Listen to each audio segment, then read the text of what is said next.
Today's episode of The Chop Shop is brought to you by our good folks over at Manscaped. Get 20% off and free shipping with the code The Chop Shop at manscaped.com. That's 20% off and free shipping at manscaped.com using the code The Chop Shop.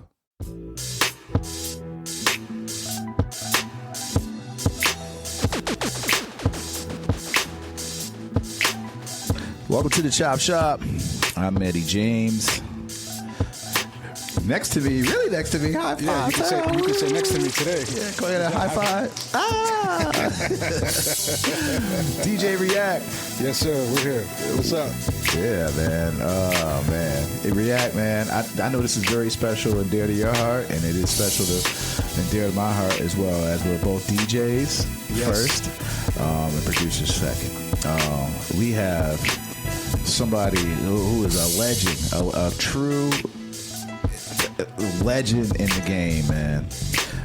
Hailing from, he's saying no, Cerritos, California. I mean, come on. He's part of the world famous Beat Junkies. Are you kidding me? I mean, this guy's an educator, a dope ass producer, DMC champion, just a straight innovator, man. Man, I can't wait to get into his life and just everything, man. Ladies and gentlemen, we have the one and only DJ Rhettmatic. Yes, sir. In the Chop Shop. Hey, the check's in the mail. The check's in the mail, guys. Yeah, the check's definitely in the mail. All right, you got it. Thank you. I mean, I'll be broke now since I sent that check out. No, we sent you the check. Yeah, Are you kidding me? Exactly. You know, I used React's white privilege for this one because all the time. Yeah, he's a little bit more formal. He's saying You do. Yeah. However, though, I will concur. I did use your BeatJunkiesRecordPool.com login for a few months before I subscribed on my own. So Did you? Yeah. I did. I hope you guys Sorry, some good Rhett. shit. I hope you guys get some shit. Hey, yo, I mean, can you really find out like who spent a lot of? Yo, I spent mad money. Like I don't do the behind the pay level scenes and all that stuff. Okay, because I know. I load music up. Yeah, but I don't know the whole like. You know, I was going to ask you that too. That was one of the questions I had about how like the payment structure of like DJ pools, like record pools and stuff like that. Like, how do do the artists get paid? Like, how does that work? Is it like publishing? Like, do they get paid publishing or? I don't know. It's weird. Depending, is because if you think about it, like same thing. Think of like when record pools, like physical record pools, when you had to pay membership and stuff. And most of the time, it's like the labels give you promos and shit like that. So. It's tricky now these days because, you know, I shouldn't even be talking because the RIAA might be listening in and the labels might like, oh, you know. Okay. I mean, if it's something that you can't talk about, it's all good. No, I mean, because, you know, you go all the record labels and shit, you know, depending what it is. I mean, we're small potatoes compared to like the other larger record pools and stuff. So yeah, but you guys got that shit. A lot of it is because it's you guys. It's the Beat Junkies. Yeah. So, but you know, most of us curate it, or we have people that we like. They do stuff, and we you know obviously approve if it you know because it represents us and shit. You know, of course. Yes, man. The edits on that, some of the edits, man, it's like incredible. Thank you. Super dope. I tell you I wish I could take credits for the edits, but like no. Speaking of credit, you can give us a credit on. No, we can talk about some credits for that. Woo! No, but trust me, people, it is the best $35 I've spent. I said here, I'm just gonna put it here and then forget because I need to just go on and get some of the greatest remixes, reboots, just the records, the just you know. Like so many. There's no other record pool that I know of that has like the amount of funk and jazz and breaks and stuff and like that.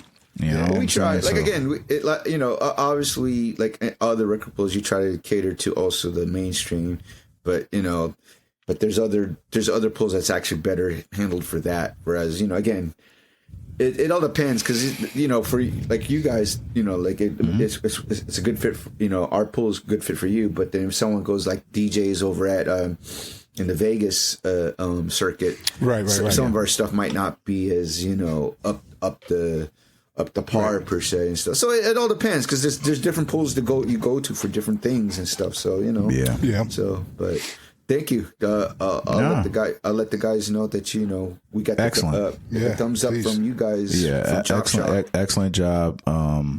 You know, like we are so honored to have you.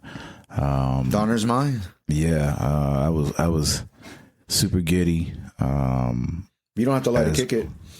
Yeah, man. I was just like, man, okay. Yeah.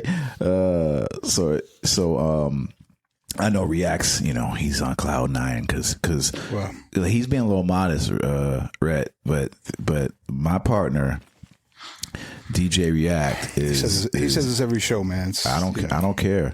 He is one of the illest DJs I ever heard, ever. Thank you. What? I mean, seriously, yo, nasty. I'm sure, I believe you. Yeah, nasty. Thank you, man. Clubs. If you want to get down and dirty, he went over to the Rocksteady celebration anniversary. You killed that. Oh yeah, I remember that. I was in. How long ago was that? Man, that was with Emerge. That was with I Emerge. That was. Oh shit! Wow, that's a name I haven't heard in it.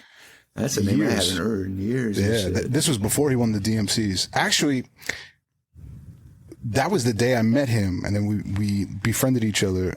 I was doing a show in Westchester Square in the Bronx for Rocksteady, and it was a breakdancing competition.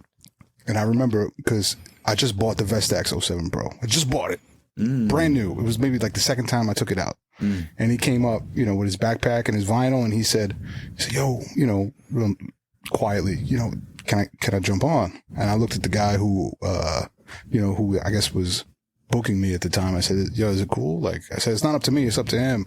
And he was like, yeah, just trust me. Just let him get it. Trust me. Just, move over. And I let him play for like 10 minutes. And dog, I wanted to give him my 07 Pro after that. I was like, man, I don't even want to what's your name again? You know what I'm saying? So, but yeah, that was my first introduction to. Oh, wow. I remember when Neil Armstrong told me, like, we got a new cat joining Fifth Platoon and stuff. He's like, you know, it was like, he was like the one that was kind of bring him around, like, this is the cat's gonna, like, you know, because by that time, you know, everybody in Fifth Platoon kind of retired from battling. I don't know if Rolly was still kind of or somewhat battling, but like I remember Neil obviously stopped battling, but he was like kind of like the one that was like kind of like the representative per se and stuff. But he would like you know, he would just kind of started introducing him to about, you know, to everyone and shit like that. So yeah, he was incredible, man. Oof. Yeah, he's nasty, hella nasty. So we're gonna get into the meat and potatoes. Pause. First, pause. The potatoes. That's the meat. Yeah. We're going. Yeah, I know. We happen to play that game every now and then. I so do I, but you know, I try not to. If it's like, real question that, you know, like, like some questionable shit. Pause. Yeah. I said something crazy last episode. Yes, especially we're linked up with you know, our crew is we got Mint Plus in our crew, and Mint. Yeah. You can't say nothing around Mint, bro. He be like, he'll hit you with the what the hell? He'll hit you with one of those. Dude, Raider, rest in peace, Rock Raider. Raider, you know, he introduced the pause game to us over here in LA and shit. And then we start saying pause and shit like that. So like, pause. Yo, we had something on about I forget what DJ we had on, and he gave a story about Raider, right? Yeah, about Raider. Who the fuck was it? Oh my god, I'm drawing a blank. Just a hilarious story about Raider. How he fucked somebody up. Yeah, I forgot who. You know what? That doesn't surprise. Low key, Raider. Like when you see Raider, he's like, you know, it look like you don't want to fuck with him and shit like that. But dude, low key, he's a comedian, dude. Like we crack jokes all the time, but at the same time, he Yeah, that was a funny story. And I just could not think, because every time I listen, when I see Raider, I mean, he was a little guy, like he a little guy, but when I hear him speak, he sounds like Mike Tyson. He had the Mike Tyson voice. God rest his soul, man. He was like, man, so yeah. He had that smile, like smirky smile, but it's just like. Yeah, I forgot what episode that was. That was a funny episode. He said basically that Raider saved him. Basically, I forget shit! What it was. Was it Spinner? No, it wasn't Spinner. It'll come back. Who was it? It's all good. We're like that. We're pushing on a year now. We're doing great.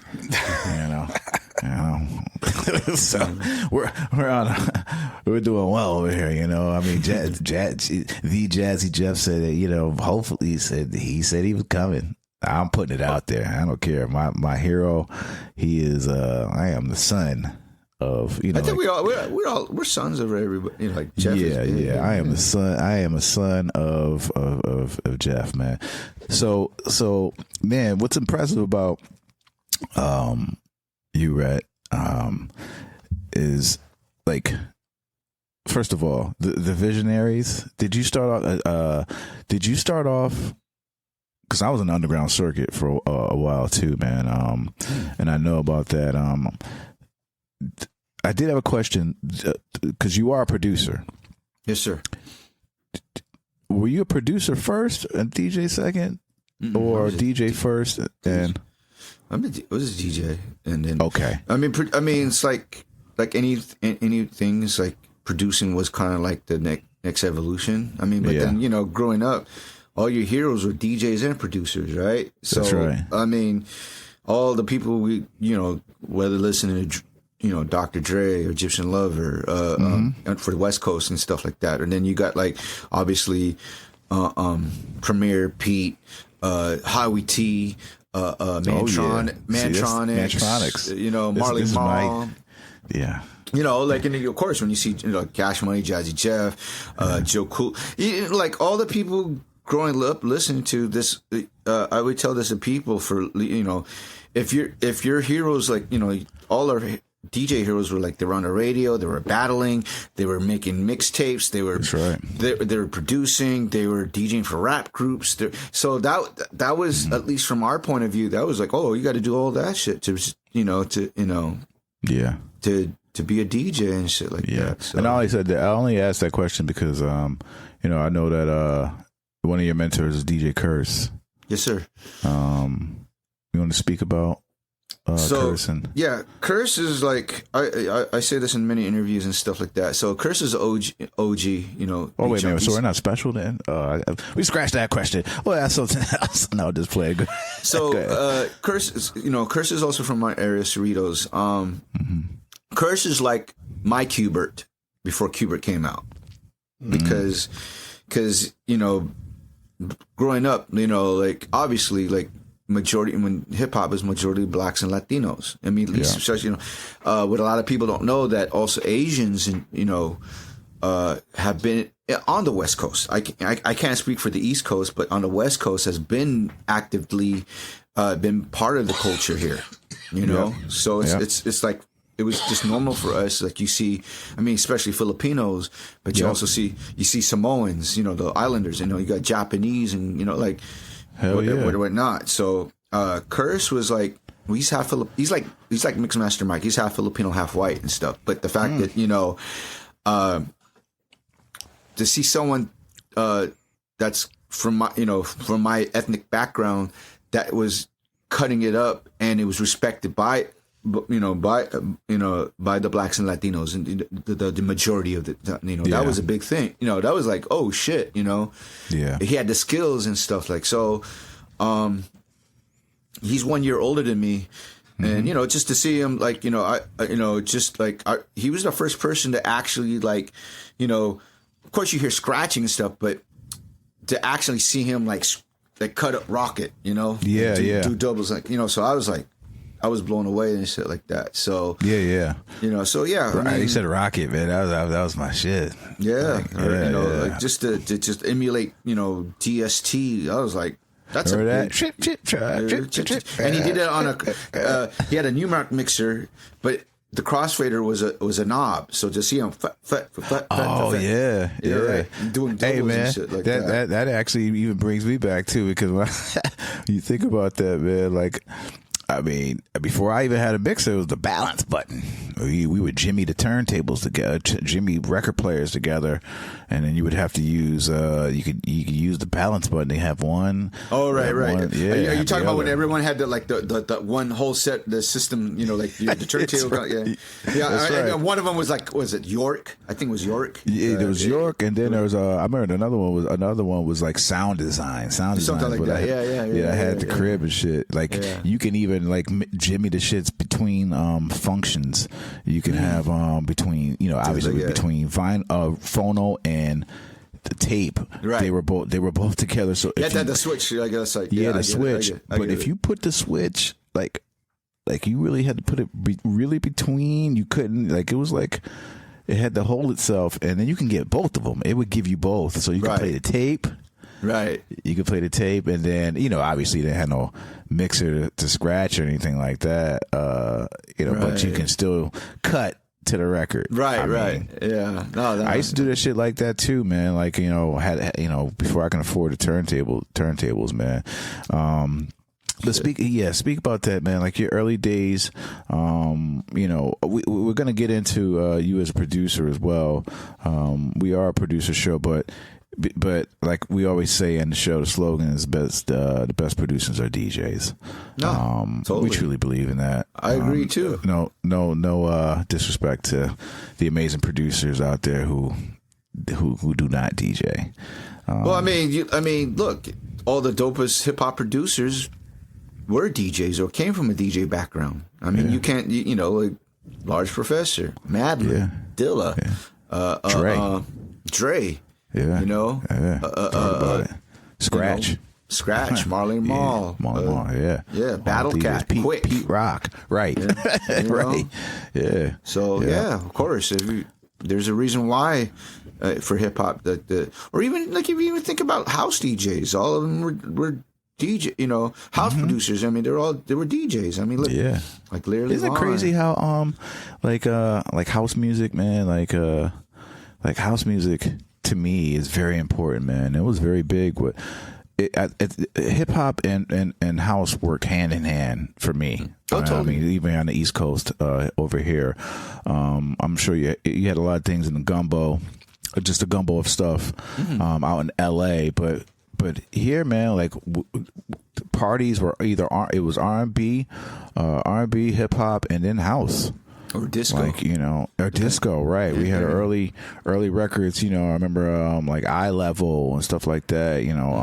Reach Up. Those were like beginning records of, and then It's Not Over. I forget the records. It's not over. Though all those they were like. Sort of like disco / soul, but they were in between. I think it started right there, man. Like it was just always a natural transition. Totally. But let's talk about your DJ crew. You belong to the world's famous Beat Junkies. The oldest, well, the first, not the oldest, the first DJ crew. Period. Oh, for what? For I just like in terms of like there was we have DJ crews. I think man, maybe you guys might have been first, along with. I mean, the X-Men was pretty early too. You guys were early too, early on. I mean, to me, it was. I mean, when I was coming up, it was the three of them. You know what I mean? It was Scratch Pickles, them, and Executioners, and Fit Platoon too. But this is, I started DJing in '97, so yeah, right, gotcha. No, I knew about you guys in like '92, '93. Wow, I believe. That's crazy. I first heard about the Beat Junkies, but can you just go ahead? Go on. No, can you just tell us how basically you guys got together? Because I mean, it's a nice little gumbo of DJs, like right. like man. Did y'all have to battle each other? Was it like initiation? Like, well, it's interesting. You know, it's interesting. So I mean, like, so it's like, you know, so obviously, you know, there's the Bay Area, which is up north, and then there's Southern California, which is us. Yeah. You know, so you know, Frisco, LA, and stuff like that. Yeah. You also like I have to kind of break it down like this too as well. I mean, I don't know if it's depending where, I don't know how it is with the East Coast and stuff. I try to look into it, but like there was a mobile DJ scene going on, like, and this is like, so I'll use an example for at least LA, like, you know, yeah. Uncle Jam's Army was kind of like the ultimate. They were like, so Uncle Jam's Army was like they were not only like mobile DJ / promotion dance crew, dance promotion crew, because you know they were doing events that were big. You know, I would slowly hear about them through high school and shit like that, you know, and through the radio. But when I, you know, as I get older, there were mobile DJ crews and shit like that. But, you know, that's who brought it up to me. I know, Rhett and React, who brought it was Tico. That's right. It was. Yeah, that's right. It was Tico. Tico brought it up to me about the whole Rock Raider stuff, and only because you said mobile DJs, and he said, you know, that's how he got started. Right. That's right. Well, yeah. A lot of us in the 80s came up, you know, you had a mobile DJ crew, right? So it was like, I remember just seeing like friends, older brothers and sisters going to this, like, you know, so like Curse's mobile DJ crew, like he was the second generation, but there were these guys called Public Image Musique, 2 Filipino cats, and they were rocking like college parties, and they were playing funk, you know, like they weren't scratching, but they were mixing, and, you know, they had their own sound system and stuff like that. I was like, oh wow, you know, they were playing, you know, they started playing, you know, again, you got to think about too also, like, the West Coast was in terms of hip hop and shit. We were late. You know, we got Planet Rock hit our shores around like 83, 84 and stuff like that. So wow, okay. So we didn't know any. I mean, we were playing. You know, there was funk. Funk was played over here. Like that's part of the fabric of it. But you know, breaks didn't really come into play until probably like 86, you know, when Ultimate Breaks and Beats first came out to LA. And I'll tell you this. So, rest in peace to this a Japanese American guy named Steve Yano. Was selling records at the Rhodium swap meet. So if that sounds like some real West Coast shit. Yeah, no, swap meet. Yeah, it is. It is. Swap meets is a thing. Is a LA. Or I should say West Coast in general, but LA. There was a lot of swap meets in LA, but Rhodium swap meet, which was in Gardena, kind of like near a little bit right next to Compton and shit like that. But he was selling records, and this is where, like, you know, Dre, you know, Dr. Dre did mixtapes through the Rhodium swap meet, and he was the first person to sold Ultimate Breaks and Beats. So basically, Dre got all the Ultimate Breaks and Beats through Steve Yano, through the Rhodium swap meet and shit like that. So straight out of Compton, that's all Ultimate Breaks and Beats right there. So wow. But going back to, like, we all came up was mobile DJ crews. I was in one, Curse was in one. Jay didn't really have one, but he had friends and stuff. But, like, you know, same thing. You go up north, especially with the Filipinos. There was a big, Filipino mobile DJ scene and shit like that. I mean, LA's spread out. Like, LA's, you know, like how New York has all the boroughs and stuff. There's LA proper, but then there's LA County. So there's all these cities within LA County and stuff. So like, you know, Cerritos was one of it, Compton, Long Beach, Gardena, Carson, you know, then you go to the Valley, or you go to, you know, so it's really spread out and stuff. And then each city would have their own mobile DJ crews and shit like that. So eventually, like around, like, say 80, 88, 89 and stuff, like DJing somewhat started to kind of get played out. Like a lot of our friends that were from mobile DJ crews. Well, here's the thing: was mobile DJ crew, you couldn't afford. One person could have, has the records. One person had one turntable. Another person had, Right. we had, one people had. So everyone got together, become, a group. But obviously, like one of, like someone was like, I was the hip hop head scratcher. We all scratched, but I was like, like that's what I wanted to do. But at the same time, like coming up, you did 2 out of the 4 elements in hip hop, so before I was a DJ, I was actually a popper and a graffiti artist. And then DJing I try to rap. I can't rap for shit. I did that, like, hey yo. Hey yo. Yeah, it's about to go down, people. Yeah. I was too shy to even rap, like, but but yeah, so eventually, like around 88, 89, DJing, rap MCs or rappers were bringing pretty much more in the forefront. Mm-hmm. And then these, the DAT machine coming out. So, so the MCs were more prominent, and then, freestyle dancers, everybody started dancing and shit like that. Yeah. So the DAT player saved a lot of DJs too, man. I would keep it keep it for real. It was a blessing for me early on, because now I have to run the records, because boy, man, if the records skip, but if you're looking at this though, but that's what I'm saying is that, but at the same time, it's just like they started, like, they don't rely on the DJ no more. They just play the DAT. Why do I need a DJ? Boom, I'll just play that. Yep. So it kind of like. Yeah, that's true. Run my dad. Playback's big now, man.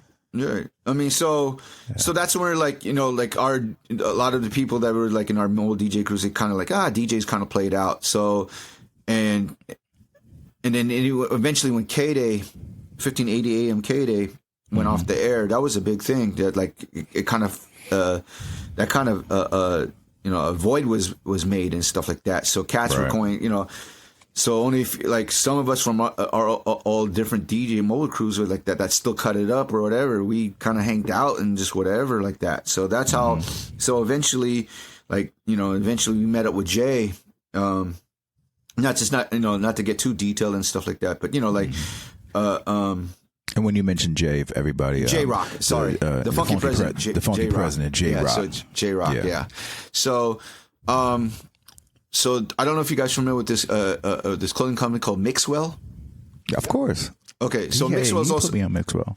So Mixwell is from also from Cerritos, like where I grew up. Like, they grew up in the same area, and they used to throw parties and stuff. And they also had the owner would work at the print shop and make all these make mixtape covers and designs and stuff. Yeah. So he would ask, like, Curse and myself, like, to, like, hey man, can you do mixes for me, blah blah blah.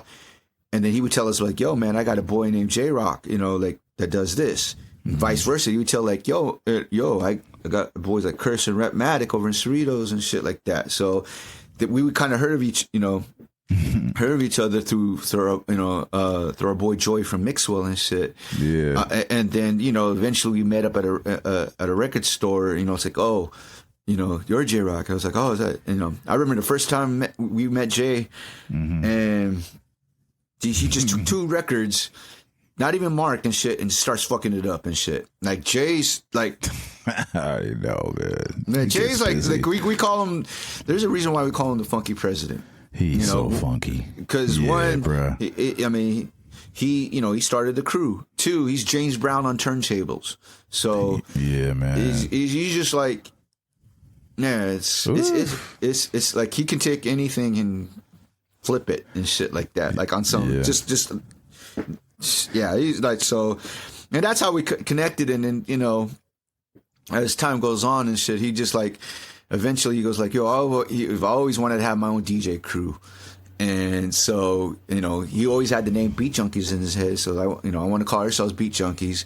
And he used to work at a comic book shop. So he says, we're going to be a crew. And he had these Green Lantern rings and shit like that. I love it. Yeah. And so that's like, we're going to be a crew. We're going to wear these Green Lanterns rings. So we start wearing green, and that's how pretty much it. He kind of like, it was like, it got to a point where it's like, you're the homies here. You wear a ring and shit like that. But eventually, as time went on, it was like, nah, man, we're crew. It's crew, like, in terms of like, like it got to a point where it's just like, if you're dope and then we gel, you're down with the crew and shit like that. So it kind of it kind of morphed and stuff like that. Because there was before it was just like homie. We're like, oh, you're a homie, you're part of the crew. But then like as DJ, like cats become more serious and shit. So yeah, and this is like we met Jay like in '89 or '90 or something like that, and then the crew, the Junkies started in '92 and stuff. So that's kind of like the evolution and how that started the Junkies. Yeah, dope. I wanted to ask a question too, because did you because you're from LA or the LA County, did you ever have any, like, were there any issues because there's different ethnicities with the Junkies? You know what I'm saying? Like from different neighborhoods.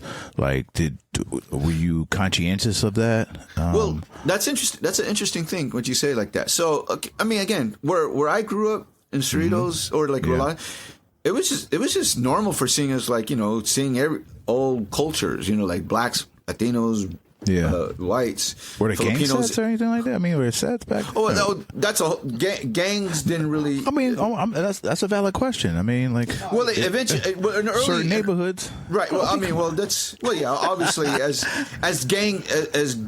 gangbanging started really getting more prevalent. Of course, you got it. It's interesting how, because Cerritos is a suburbs, but I didn't know at the time, like, had cats getting bused from Compton and shit like that. I didn't know about like, it was just, you didn't know that. Yeah. But, I mean, eventually when gangbanging, started really getting more, it was obviously more in South Central, in the hoods and stuff, or East LA and stuff like that. But as it start, when you start more prevalent, you kind of like, you start figuring things out and stuff like that, So especially, I didn't want to, turn the page from what I originally said, because you guys do consist of different ethnicities. Right. But I'm going to lead to back to your question and stuff. So it's like, like I didn't. It was like, it's the same thing. Like for at least for hip hop, like if you were dope, you were dope. You didn't really care. Like, if you were a biter, you're a biter. Like that. But it, like, I would say in terms of like, as a Filipino American and stuff, when you got older and you start to follow, and you want to really go to the real shit, you had to go to LA proper or Hollywood, right? That's where all the clubs are at, right? But like coming in from different cities, it's like sometimes like also like being like growing up also like going to say the Filipino American scene, like the hip hop scene or whatever. It's a bubble. It's like everybody. It's everybody hanged out, but at the same time, it was kind of like I won't say isolated. Like you had the Latino scene itself. You had the Asian scene itself. It's like, and there's certain places, like certain pockets with hip hop. Everyone gets together, but most every time it's just like. I wouldn't say segregated, but it was just, it has its own scene and stuff. So it's like a bubble in itself. But when I started, like when some of us were like, like you got to go to LA. That's like, when you hear about the clubs and when people are performing there or DJ, you really see shit. You had to go there. And that's when you start realizing you were in a bubble and shit. Cause it was predominantly black and Latinos. And they come in there like, who are you guys? They can tell already you're not from the area. I mean, it's one of like they can tell when no one's from that particular area or the scene, and let alone this is like who's this black guy hanging out with some Filipino Asian guys and shit like that or whatever whatnot. So it's like it was. See, I guess that's a little different over here because New York is especially Queens. Like New York's a melting pot, man. Like, right, of course. Not saying not saying LA's not a melting pot, but it's like you got the boroughs it's so condensed. LA spread out. You guys have public transportation. We had to have cars and then or ride the RTD or whatever. I've never been to LA, and I'm dying to go. My wife was just there a week and a half ago for work. And she was like, man, you don't want to come here, man. The traffic is insane. I'm like, come on, how bad could it be? It's like being stuck on the West Side Highway. And she's like, no, it's worse. So no. Well, you got to see, LA has the most freeways in the United States. So it's like, so for us, driving in traffic is nothing and shit like that. Right. So so again, it's like how you guys travel, but you guys can jump on the subway. Us, right. If someone has a car, we're packing in 7 guys in one car and shit just to go to like whatever. So I mean, yeah. So it's to answer your question, Eddie. It's like when we get into the hip hop scene, like LA, like the proper shit. It was just it's like holy shit, this is the shit. But at the same time, it's like oh shit, like and it's rocking like a red hat and shit. Well, I mean, it's also you got to know where to go and stuff like that. Because, like, I remember we go to Compton swap meet to get hats made with the tags and shit. Like, get our graffiti tags on our hats. It's the same swap meet where NWA would get their jackets and shit. Because we found out going over there, and it's funny because you go to the Compton swap meet, you see the Korean lady making all these shit for everyone for like that. So but it's like. Again, it's like the more you kind of figure it out, like where to go, what not to go, and shit like that, But we didn't. Yeah. It's like I guess the same thing you can say about hearing all these stories about going to Union Square. Like you got to be, you just got to be prepared. Oh yeah, for shit. keep your head on a swivel for real. Yeah, so it's the same thing for us. In some ways, you got to be careful with certain areas. You said Manhattan. Yeah, you talking about the Union Square in the city? Yeah. Now Union Square was kind of like Brooklyn. Oh, back then, you mean? Back in the days, yeah. Yeah, but even if you go to the tunnel. No, you had it right. No, right. Yeah, you had it right. It's like the same thing. Same thing. It's like you got to go. It depends. Like when we're growing up, is there's Warlong Wheels, and there was Warlong Wheels and Skate. Is it Skateland? So these are like in the early '80s. These were all the this is where all the rap like K-Day would bring the acts like this is where like L Cool J was wearing red and he got his Kango snapped up by Crips and shit. But so you hear this shit and like okay, you got to be careful. There's certain areas like even Long Beach, it's a Crip. Or like the essays, the Latino neighborhoods and stuff like that. You got to watch out with the cholos and stuff like that. So in Cerritos, we had, this might sound crazy. We had Asian gangs, Filipino gangs and shit like that. So that's what I was getting at, man. Like a DJ crew of different ethnicities and everything. When you guys obviously had to. You rehearsed. I mean, not rehearsed, but practiced. Was there like a main spot? Was it your crib? Was it Jay's crib? Well, it would be Curse's crib because Curse, okay. Curse, had his shit in his garage, and he was like he had. As long as I known Curse, Curse had a lot of shit. He had. His spot was the spot, like everyone to hang out over there. So that was kind of like everybody to go meeting over there and stuff like that. So, but yeah, I mean, again, it's kind of like you just kind of know and shit like that. You gravitate to people like.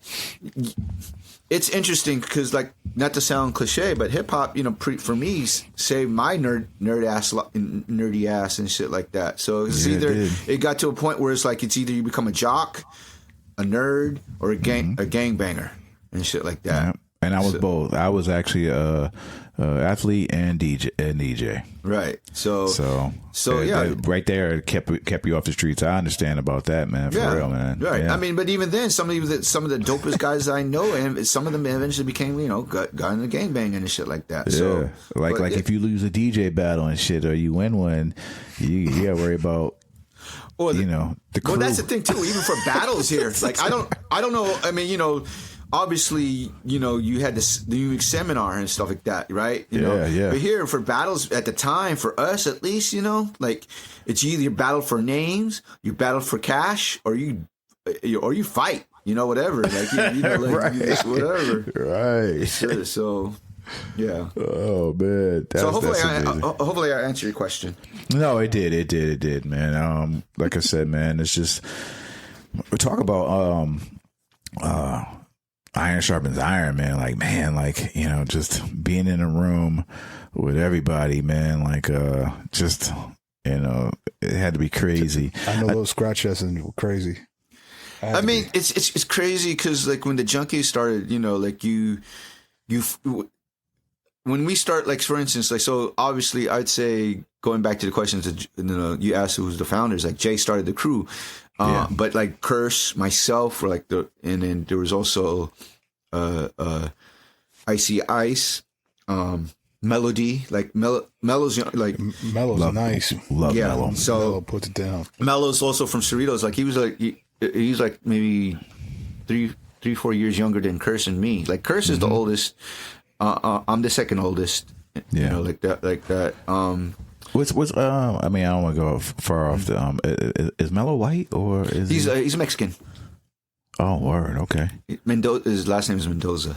So we crack up jokes because like, you're a token Filipino. Because his wife is Filipino and shit. He grew up around like you know, like a lot of us and shit like that. But when I first met Mello, I mean, he was like who's like I would hear about his name. It's like this is young cat. It's like, and then I see him. I was like, holy shit! I've been DJing longer, but I was like, I better get my shit, you know, get my game up and shit, you know. Yeah. You know, same thing, Icy Ice, you know, he was from Carson and stuff like that. And then a lot of people know it. His younger sister, Symphony, is the only female member of the Junkies. And she was battling and shit. Like, you know, we kind of groomed her.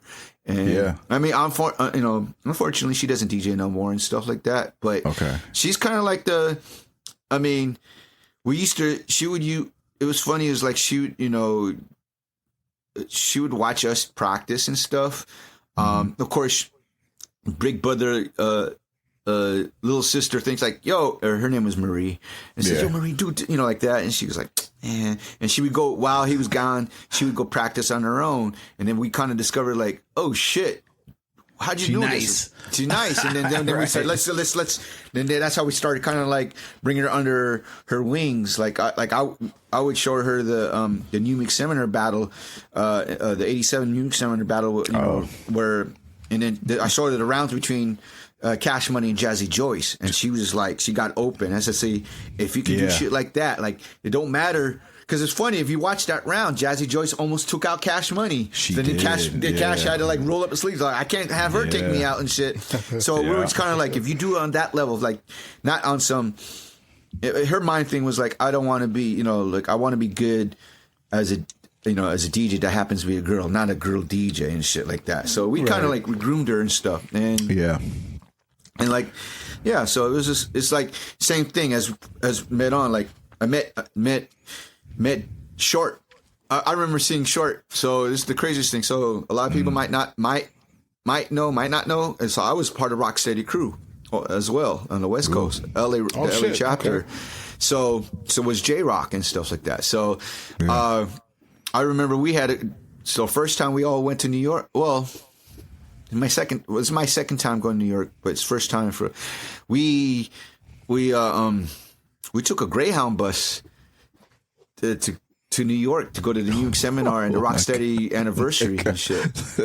That is 2.5 days to take and I remember going to the New York seminar, finally got to see, you know, and I see this all the way from the Philippines, DJ Shortcut. Like, what the fuck? What year was this, right? This is 90. This is 93. This is the one that 8 Ball won and shit like that. So the year before it was Mike that won and shit. So Mixmaster Mike. But like I was like, who's that? It's Philippines. Little did I know that he's from Frisco. Fast forward a couple of months later, I enter my first battle in LA and stuff, and comes in and an airport van comes up, and who jumps out? Shortcut and shit. And I was like, yeah, you're that dude that I saw in the seminar and shit. I just like whatever. And so that's how I met Short, and J Rock was in the battle too. It was like that, but that's so. Eventually, from there on, like, you know, I met Short in the battle. Then eventually we connected, and then he brought D Styles in when you come down to LA, right?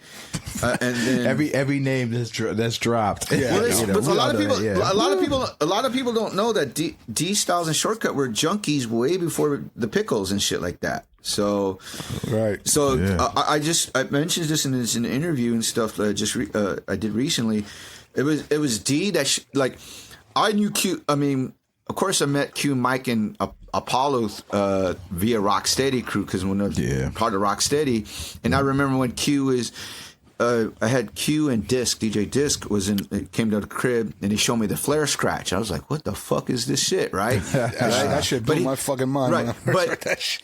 They explained it. It wasn't explained correctly. But I credit D to teach us how to do the flare scratch, and so Q. I seen the flare scratch before, really, firsthand. But D Styles was the one that broke it down to us and taught us how to do the flare scratch. So I credit D to bring the flare scratch to LA. Okay. Dope.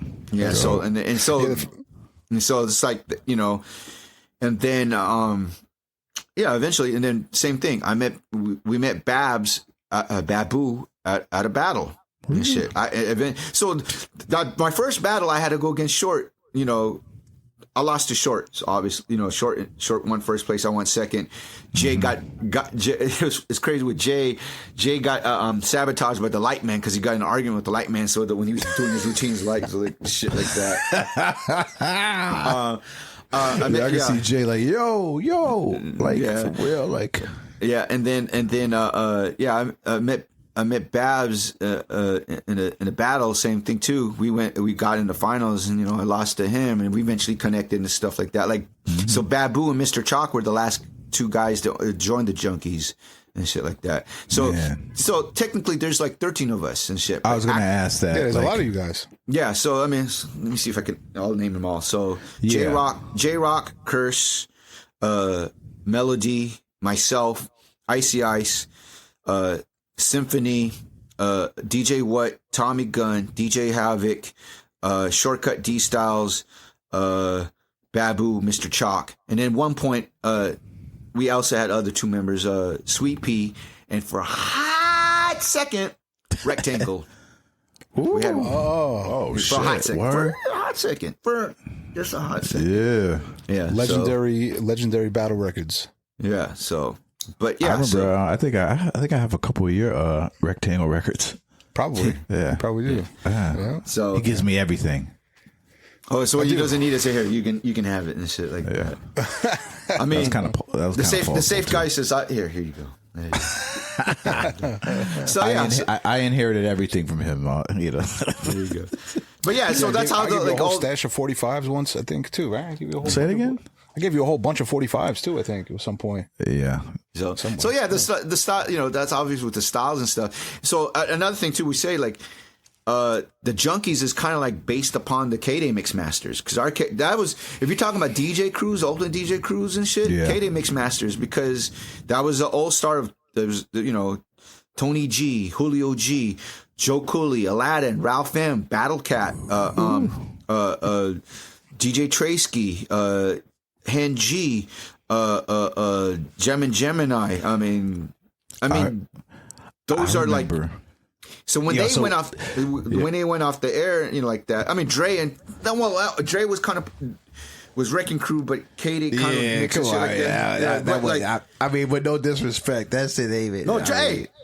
Dre on the real. What? Dre is a fucking bad DJ, dude. For real.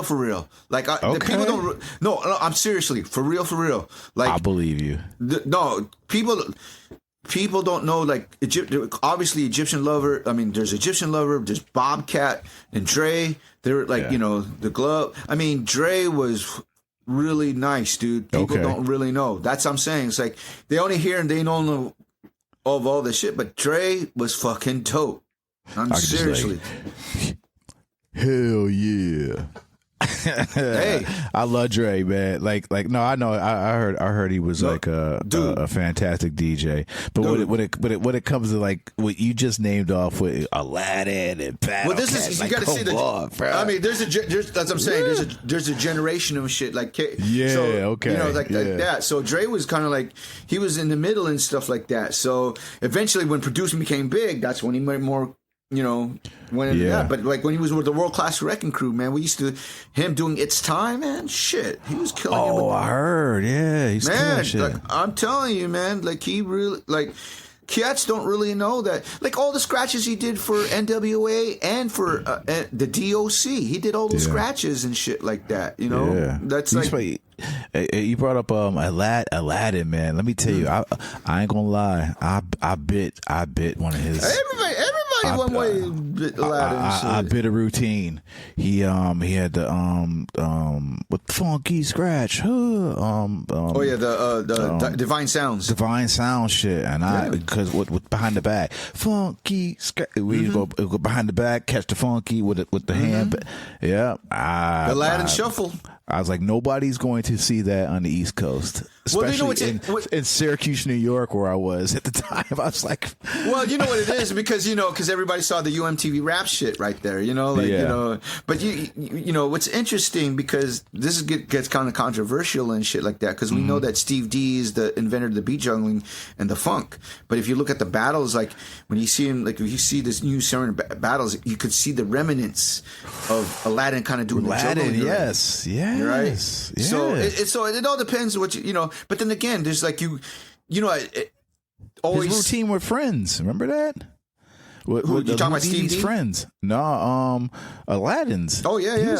He was up beat juggling that. That was almost like a beat juggle. Yeah. So I mean, like if you seen him, like when he did with Special Ed's "I Got It Made" or Dance to the Drummer's Beat and stuff like that. Oh, I saw that one too, yeah. But you know what I'm saying? It's just like, but then again, you got different pockets of people doing certain things, but you didn't maybe not see it and stuff like that, right? So, it all depends like that. So, because it's what was happening in Philly, because they were how we're doing the rhythm scratch. But cats were also doing it at the same time also in L.A. L.A. was actually the interesting part with Philly and L.A.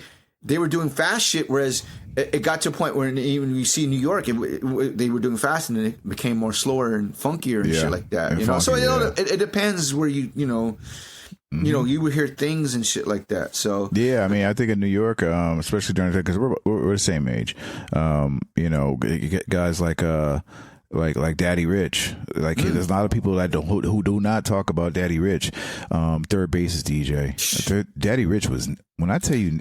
He was nice. There was Scratch, Daddy Rich, and Daddy Rich. Oh, I'm sorry.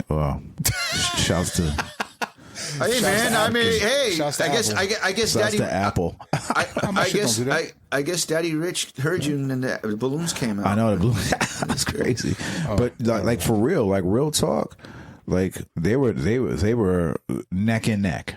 Right. And I mean, Scratch would probably say differently, but I'm telling you right now, I know what I heard. Right. Well, here's this. So we're talking about DJ crews. Really, probably the real first DJ crews, the Superman, which is Clark Kent. Yeah. I mean, technically, yeah. I mean, all the Superman came from the New York Seminar battles. I mean, you got Daddy Rich, Scratch, Clark Kent, Aladdin. Plastic Man. Plastic Man. Miz. Oh, shit. Remember Miz? Miz. Yeah. Miz was crazy. Miz is dope, too. Miz was dope. Fresh Crow and Miz, man. Right. Have you heard of Miz? Nah, this is a little before I think it's a little bit before. Oh, it was way before your time. A little bit. I came up in the strobe juggle era, Okay. DJ Miz. Mid to late 90s juggle era. Yeah, he had an MC Freshco, but this man. Yeah, if you go ahead if you put the 1989 New York Seminar battle, Aladdin and Miz, go watch that. Yep, that was it. Ooh, yeah, and it's kind of interesting because I'd say Aladdin and Miz is like it's almost like an offshoot of Joe Cooley versus Cash Money, and Joe Cooley and Cash Money to me personally is the ultimate DJ battle because that's two different styles, East Coast, West Coast, right? Yeah. And then Aladdin is in the same genre. Aladdin's from K-Day, he's from Compton, same as Joe Cooley. Miz is from Philly, same as Cash Money. So it's just kind of like the man. Yeah, them Philly DJs, man. We haven't talked about the greatest though. My hero. He said he's coming on to the show, and we're talking about Jeffrey Towns. Have you been at Jeffrey's house yet? Have you been at Jeff's house? Oh yeah, that's right. You have for the playlist retreat. See, man. See. I mean, if you can talk about Jeff, you got to talk about Cash Money too, man. I got Jeff, of course. First of all, I mean, they were a group, right? Twins of Spins. No. Oh, well, wait a minute. I didn't know that. Did you? Yeah. Nope. Jazzy Jeff and Cash Money. No, Jazzy Jeff and Cash Money were they were two-man team. They're two-man crew. Ooh, good Lord. Yeah. Yo, I heard one of the illest records ever, man. I mean, this was on Lights. Like, we're DJs, but you a little bit younger than me. I get the point over, a little bit younger than me, man. But I remember having one of the illest records, ever on wax. DJ records, and it was Cash Money, and he was scratching "Pump Me Up." The Dr. Funkenstein record. The Funkenstein record. The yellow label. Yeah, man. He there were some scratches that I had never heard before on that one. Because he was cutting the pump part. It was like pump. I was like, whoa! It was, crazy. They just let him go. Yeah. Anyway, DJ talk, man. Right. This is wonderful, yeah, it's man. Okay. Yeah, no, this is great. It's the Chop Shop, goddamn. All right, sorry. I know I got long-winded. Sorry, guys. We are. Do not apologize, man. We're all DJ nerds up in here, man. Too, I guess moving forward, you're part of the Beat Junkies, and then maybe a couple of years later, you guys start the Visionaries, or were you in the process? The Visionaries started. So the Junkies started in '92. Visionaries was probably 94. Okay. Yeah. Okay. So how did that work out between the crew? Because I just know that if you're a part of a DJ crew, they gave you the blessing to just, all right, we're doing routines, and we got shows, and then you join a hip hop group. Were there any, was there any resentment or anything like that? Because you separate times and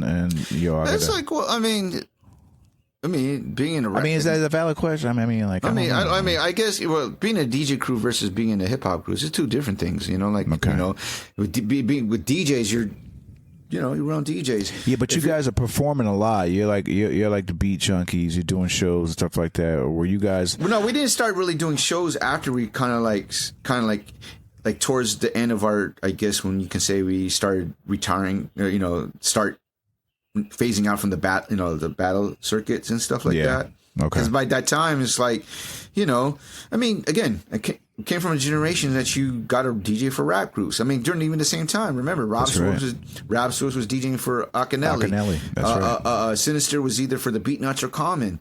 That's right. Raider was DITC or Organized Confusion or whatever and shit like that. So, so it was it was kind of normal like that. Eventually, Babs started, be part of Dilated Peoples. Jay was doing, just DJing for different people until eventually became the third member of J-Lib and shit like that. So it was normal, it was normal to like that for, again, being in a rap group versus in a DJ crew. There's different dynamics and stuff like that. So, but it was normal for us like that. So. Okay. But I was just worried about, you guys were so involved with each other, you spent a lot of time. Yeah. It's just that's one thing. I'm sure the same thing in New York. During the times in the the 90s, in terms of the underground independent scene was its own ecosystem. So it's kind of the same thing in LA. So I mean, I would say for my generation before me, obviously it would be if you were signed to like an independent major label like Loud or Priority, like, you know, like Right.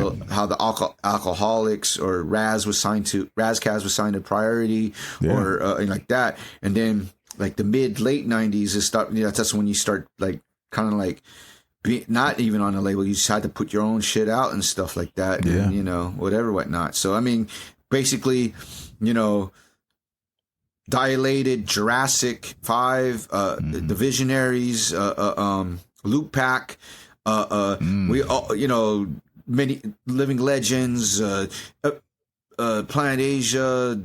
You know, but we all like, whether it be from the Bay Area. Can you imagine that? Could you imagine just being a fly on the wall? Like from the Bay Area to LA, the independent scene, the cats, you know, were coming up through the trenches together and shit like that. So it's like it was normal. I mean, you got to think of it. Loop Pack was part of the Liquid crew. So, and Defari was, you know, before he got signed to Tommy Boy, they was on AB&B. It's ABB. Yeah, ABB and stuff like that. Yeah. So it's just like, you know what I'm saying? It's like there's also connection to you know, cats that were making noise already on a independent major label and stuff like that. Like, you know, like I knew Raz, you know, I got the scratch on Raz's Soul and Ice demo tapes and shit before he eventually got to sign up Priority and shit like that. So, you know, just all the circles. It's the same. I heard the same noise too. Same thing about, like, you know, in New York. I mean, obviously everyone was signed to certain things, and then eventually the Fat Beats Raucous era started coming in and shit like that, you know? So it's kind of like the same thing over here in LA or in the Bay Area and shit like that. Oh, yeah. Shouts to True Criminal. We're an independent label that I was part of that. Oh, word? New York. Like, yeah, right before Raucous. Like, we were True Criminal, Ox Skills, FT, Dude, Street Smarts.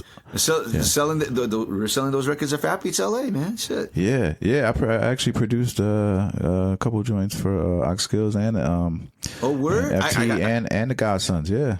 Dude, I gotta East to West. I gotta pull up my records then. Shit. Yeah. Damn, fuck. You know, Metal Things remix, stuff like that. What? That was you?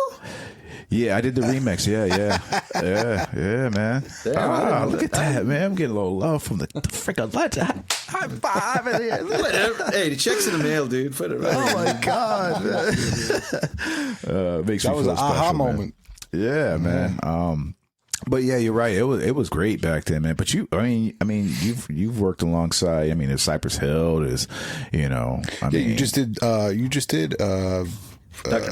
Real show, right? You just Yeah. We were just so funny because Will you hide just like sitting next to all the? I mean, you know, I don't. I mean, it was funny because we talked about the last time I was there and shit like that. So that's why. So I had to kind of like pace myself and make sure I don't like over. I mean, of course, same thing. Like I remember when Cypress Hill first came out. Like, you know, we were just like, it was a big thing. You know, It's interesting. LA is, you know, the scene itself is pretty interesting. Obviously, coming up, the dream was always to go to New York. Because that's the Mecca. That was for us. It was like, yo, you got to go there, and if you get the respect, that was it in New York and shit. But I think this is where the, you know, I won't say the little kind of sparkish of, you know, I guess the East Coast West Coast thing and stuff. Because whenever East Coast comes over here, they get love all the time. We love them, but you go over there. It was like on some. Yeah, it was. I mean, New York's a cold place. Yeah, it is, which is understandable. Really is. But it got. But I will say that, like. Go ahead, Rhett. No, go ahead, Rhett. No, I wasn't gonna say it. Go ahead. No, go ahead, Rhett. No, I mean, like, it was interesting because, you know, depending where, you know, like the levels, I guess, you know, but, you know, cause like it's interesting how you said the Visionaries, because we didn't know if cats were feeling the Visionaries out on the East Coast, right? You know, so it's like it's funny. It's funny. It's like everything that came, you know, like when Fat Beats open. Shouts to DJ Jab Joe. When he decided to open up a Fat Beats in LA and shit, like, it's like, you know, we get everything that were coming there, and we played everything over. That's the thing about LA, or at least in California. Like, if we think it's dope, we play it. That was I think that was the same thing with Detroit and shit, and or whatever. You go, if it was dope, we'd play it. It didn't matter. That's to us is, you know, and I think that was like, I don't know. And then when we go over there, it's just like, you know, well people really, I think people appreciate music more, and I seen this firsthand because when I was in San Francisco doing a gig, I noticed it. People just appreciate music more out in the Bay Area. And it doesn't need to be a fucking popular record or a top 40 record. People just appreciate good music out there. There's a party that they do out there called R&B and Ribs. You probably know it. Oh yeah, totally. Yeah, bro. I see these dudes. I see these parties, and I'm like, man, like, there's no shit like this out here. Well, you know what I mean? Like, people just appreciate good music out there. Yeah. I mean, if you go to Bay or you go to LA, like, I mean, look, the Do-Over, you know, I don't know if you're perfect example. Do-Over is like, Do-Over, it started off as a small, like, almost kind of like, it was at a small bar, but the vibe was like almost like you're at a backyard house party type shit during the day. Right. Eventually, it got to a point where people would only show up if they found out who's DJing. So they switched it up where, like, they don't tell you who's going to DJ, and you're just going to have to, you know, if you were there, you were there. So that and it grew and shit like that. And that was started by, so that was the thing. Like, it was started by three guys, Chris Haycock, Jamie Strong, who used to work for both Ubiquity and Stone's Throw, and eventually started his own label called Innovative Leisure, and Aloe Black. You know, Aloe Black was the MC host and shit, and it's like. It was like you get to play, you know, you just play anything and everybody would dance and shit like that. Every time I watch a Do-Over video or I listen to a Do-Over set, I'm like, man, that's the fucking dude. That's the shit, man. Like, I always envied that kind of. I mean, and it's all the time. Yeah, and this might be to your point too, Rhett, that New York geographically. I mean, not to say that New York was tough, man, because we already had, like, you know, at the time there was like the hot 97s at the time, that were, but our underground, I knew about y'all guys because our underground scene was really dope. It was really dope. You know, the Stretch Armstrongs, of course, you know, Bobitos, and then eventually you get, you know, Squeeze Radio with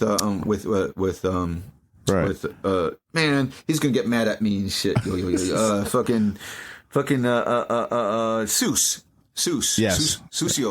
and shit like that. That's right. You know, so right. So I mean, but I can understand how you felt, but I just think that in LA, man, it was more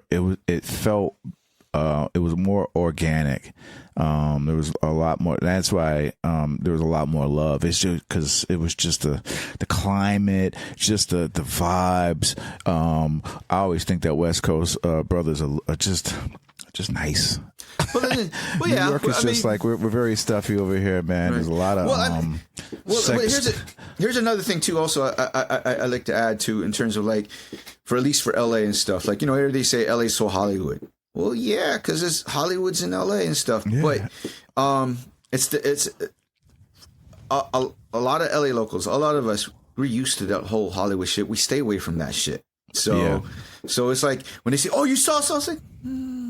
You know, it's like it's right. It's like you know, first you like for the first couple of times you see it, then you know, it's like, oh yeah, whatever. But then if you get to experience even the Hollywoodness, it's like it's a big turnoff and shit. So a lot of us don't really like to, unless we have to. You know, especially if you're in the industry, you have to deal with that. But most of the time, like I said, LA, like there's LA and Hollywood, you know, just LA in general proper, and there's LA County. There's so many things out there that you just like. There's so many things to experience, and so when people say it's so Hollywood, and most of the time it's usually the out of towners, they would come to LA just to try to get a job or try to be whatever, but they only stay in that circumference of where the you know, things are quote unquote cracking. And then they most of the time they see this like, oh man, it's so Hollywood, because everybody's trying to be out Hollywood everyone and shit, and we're like, we're just over here going like, hey, but you know what too? I mean, I will say this, man, that a lot more of the creation of music and it's happening more organically out. People are creating out in LA more now. Yes, and I'll say this. I've been saying this for many times for the last. Consistently at least 10 to 20 years, LA's music scene has been just thriving and growing and growing. Like what happened was like at one, like again, it used to be mainstream and underground. There was a separation type shit, right? Yep. Yeah. There was even one point like the New West versus the OGs and shit like that. This is when Bishop Lamont and then eventually like J-Rock and J-Rock of TDE, Kendrick Lamar, and this other, this other. Yeah, Game and all those guys. Well, Game was on a different story because he was right. But this is more. Game was on Aftermath, but these are guys who are like they're independent. But this is kind of so there was even a disconnect. But and then when obviously when the South was winning, you see why they're winning, and we heard how everyone supports each other. Yeah, when the mind frames. That's when the mind frame sheds. This is when. Especially, like I have to credit also, like say when Bishop Lamont got signed to Aftermath. Yep. He started reaching out to independent or underground cats, right? That's right. He would reaching out to obviously Pete Rock and Lord Finesse and stuff. Then he would reach out Dilla, to Dilla. Or he started reaching out like he reach out to Junkies. He would reach out to Dilated, like he started. This is where like cats started, like just start working with hey man, let's just make some dope shit, and that's how really things start. Like that's like one of it. Like there's also the LA beat scene with Low End Theory when like you got like obviously based upon like Madlib and Dilla, and you got of course under them was like because they were so influenced by by that you got like a next Lows. Generation of Anderson .Paak and even then before that, it's like you had like Flying Lotus, Free the Robots, Gaslamp Killer, absolutely, that's right. You got that, and then eventually you got then you got Selection, and then you got also like Anderson, Anderson was known as Lovejoy. Breezy Lovejoy and shit like that. Yeah. There was always pockets and shit DJ like Pee-wee. that. Huh? It's crazy. DJ Pee-wee. He DJs, He's actually not bad, dude. He's actually not bad. You said DJ J? No, that's his DJ name, Pee-wee. DJ Pee-wee. And he spins vinyl. Yeah, you didn't know that? Nah, I didn't. Yeah. Dude. Anderson knows what's up, man. Yeah. You should. No, I know DJ Pee-wee. Yeah. So, but I'm saying Breezy Lovejoy. That's it. But that was a big thing too. It's like, you're Breezy Lovejoy? Hold on, shit. So that's what I'm saying. And Duke Westlake was actually. I was Duke Westlake. He was producing for him too. Yeah. I mean, dude, DiBiase, was doing shit for it's like I said. There's so much, seeing also when like, same thing too. Is like when Blue, started coming around with when Aloe and Exile bring him along. When they were Eminon, they would bring a young Blue and Miguel. Like Miguel and Blue are from the same area. They're from the San Pedro area. So Miguel, I used to see Miguel singing hooks while Blue, Exile, and Aloe Black performing and shit like that. Dude, like, yeah. So I mean, it's that's what I'm saying. It's just like we see shit. Like it's cool when we see the homies or you see them come up and they're doing. It's the cross pollination. It's like once we understand that the older and the younger generation or mainstream and underground start working together and just to make some good shit, that's when the LA scene's been started to thrive, the music scene and shit like that. Right. Well, it's interesting too, because like you said, like when Dilla moved out here, I didn't even know that Kareem Riggins was already living out here. There's people from Detroit who are living out here. You got people from like Chino XL's been living out here for like how many years? Like, Chuck D. Yeah, Shoe's been living out here for the at least 10 years and shit like that. So, what else? I mean, like Chuck D's live out here. Like, there's You'd be surprised, like, who's like out here, because it's like the. I mean, granted, it makes sense in terms of the industry and stuff, but just the creative thing and stuff like that is we're very blessed and sometimes spoiled and shit like that. So yeah, Rhett, you know what I was going to ask you, Yes, because we were talking about parties and stuff before. Mm-hmm. How did the whole wedding mixer thing come up? Because it's such a fucking dope idea. Because I do a lot of, I still do a lot of weddings, and I DJ a lot of weddings, and the whole concept of that shit was fucking cool to me, because, you know, I mean, I'm around mobile gigs a lot. Right. So it was funny. So the wedding mixer mixtape originally came out, like, I think 2001, 2002.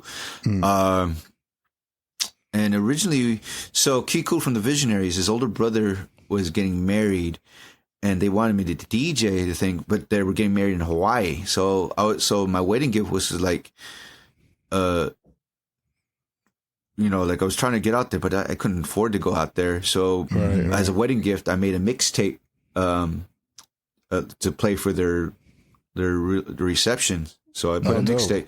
So Kiko's brother's older, so he grew up in the 70s, 80s. So played just all the old school joints, like Earth, Wind and Fire, Climax, or Planet Rock. Well, just everything from that era and shit like that. Zap, whatever, right? So, and what happened was, like, when they got back, they were like, "Dude, your mixtape saved the day and stuff like that." So, and so I was like, that was kind of funny. And this is the same time as the movie The Wedding Singer came out.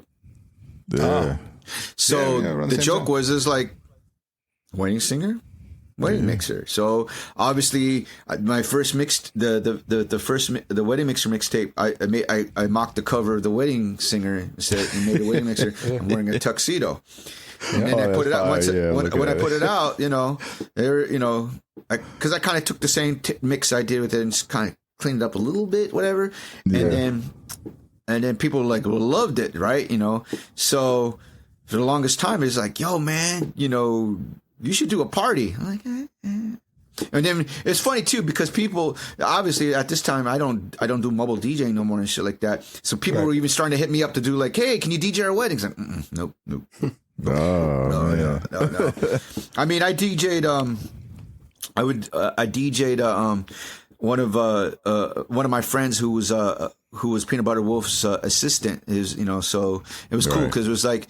It was actually Peanut Butter Wolf, myself, and J-Rock a DJ and stuff. But it was funny when I played. They were like, "Oh shit, he's playing all the joints and stuff like that." Right?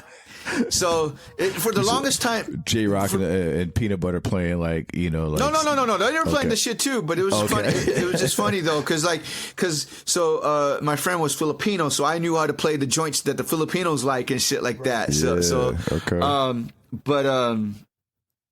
Yeah, so people would just hit me up left and right. I love your mix. Can you DJ or what?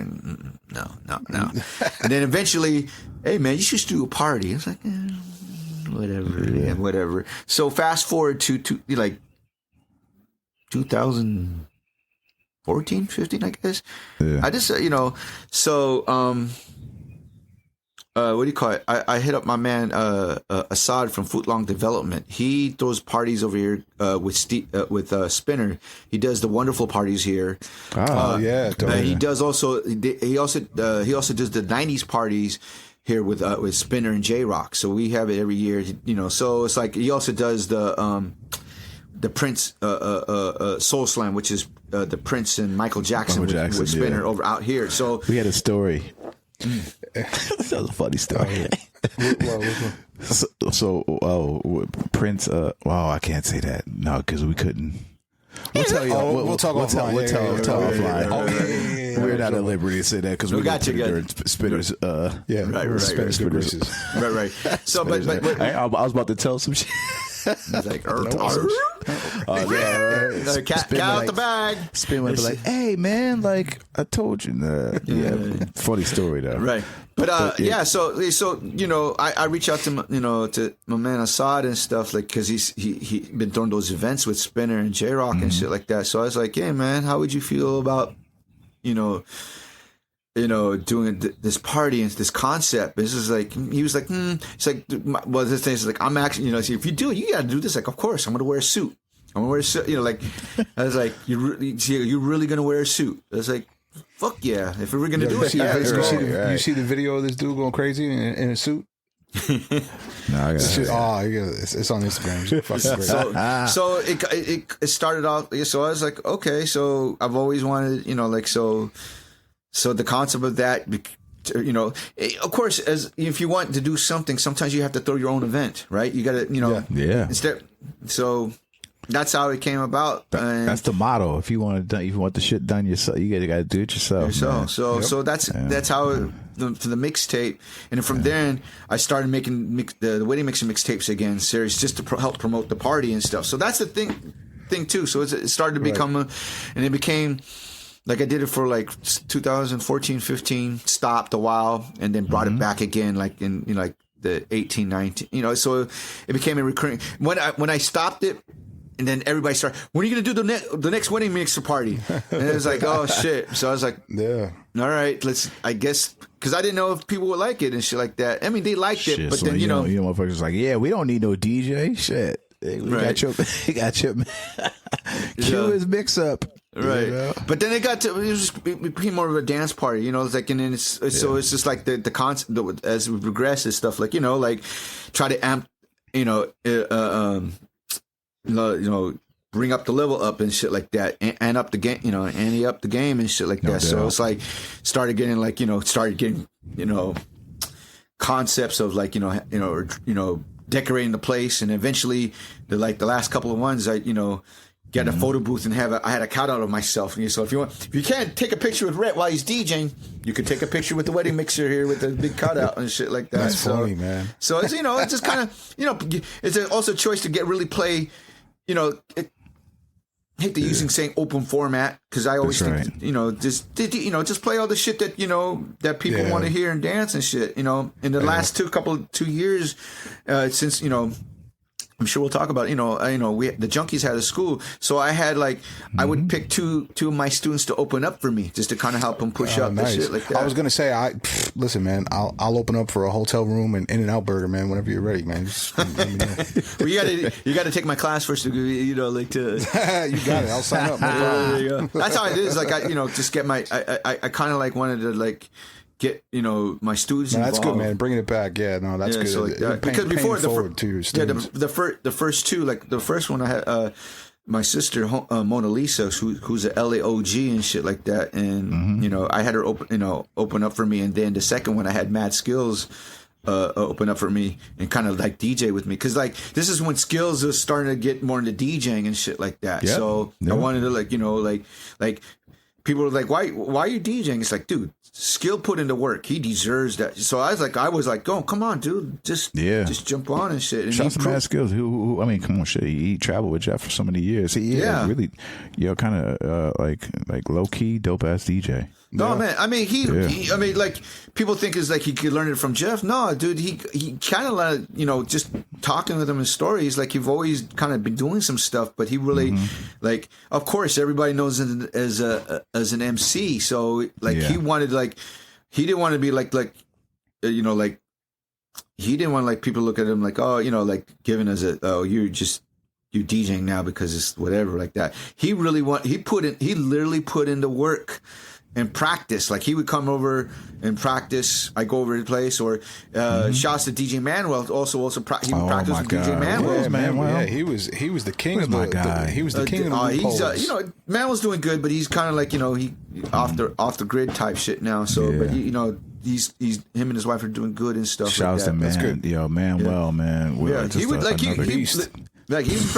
practice with me, or he would practice with Manuel and shit like that. So that's how much he was really serious about it and shit like that. And he's seriously, and then we did there's this party called the Boombox.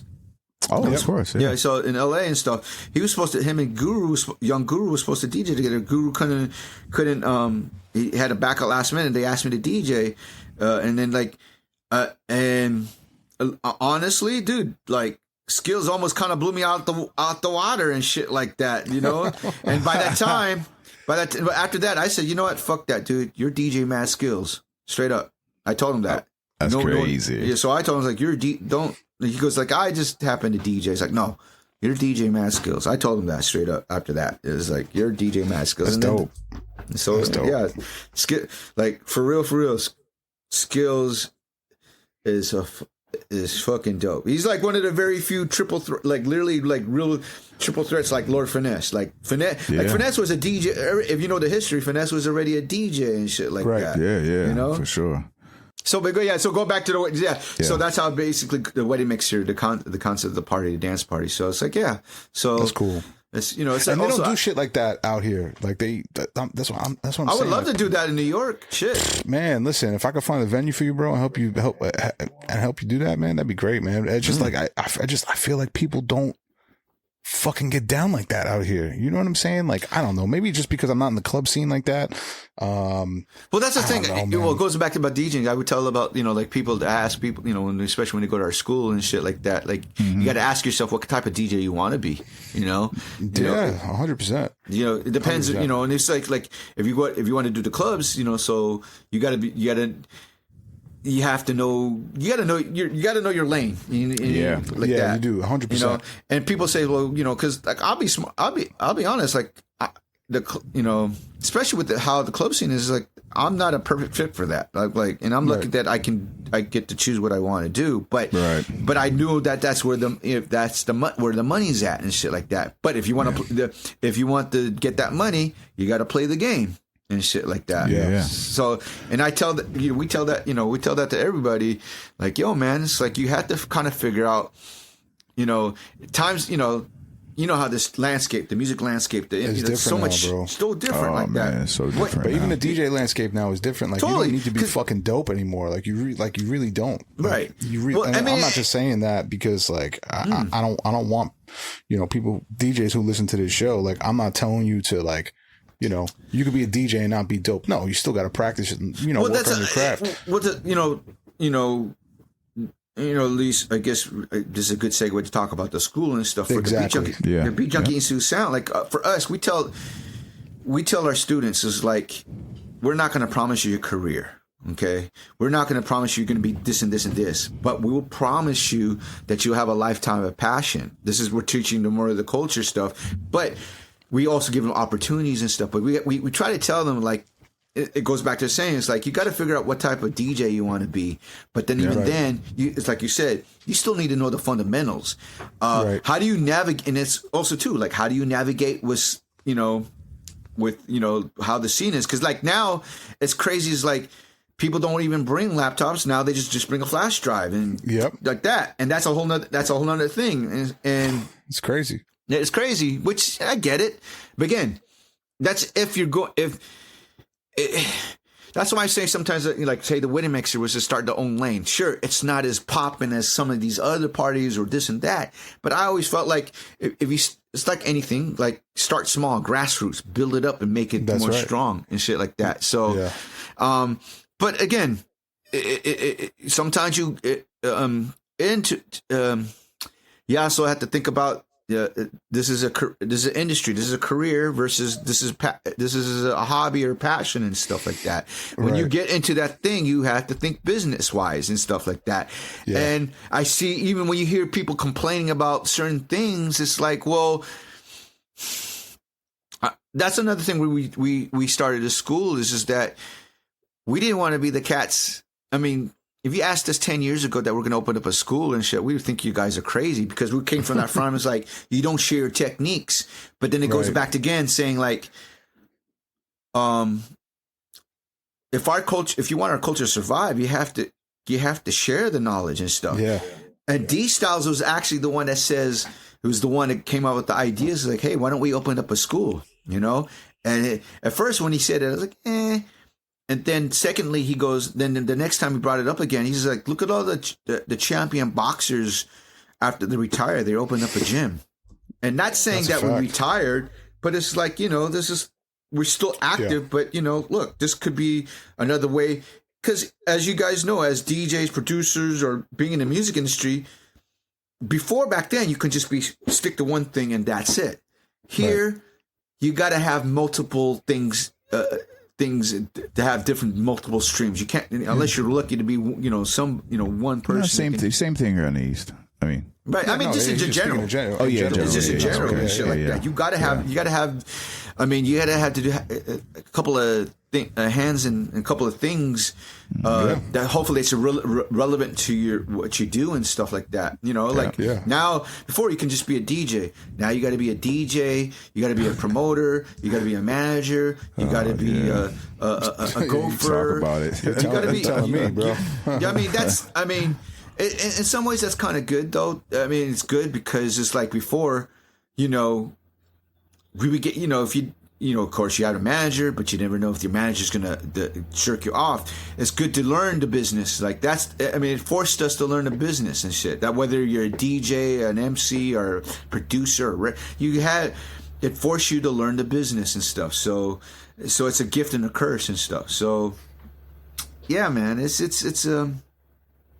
So going back to the thing about the school and stuff, so we tell people, I was gonna say, talk about the school. Like, you know, what year was it founded? How did it come about? You know, I think it's great that you guys are paying it forward, and you know, it's good.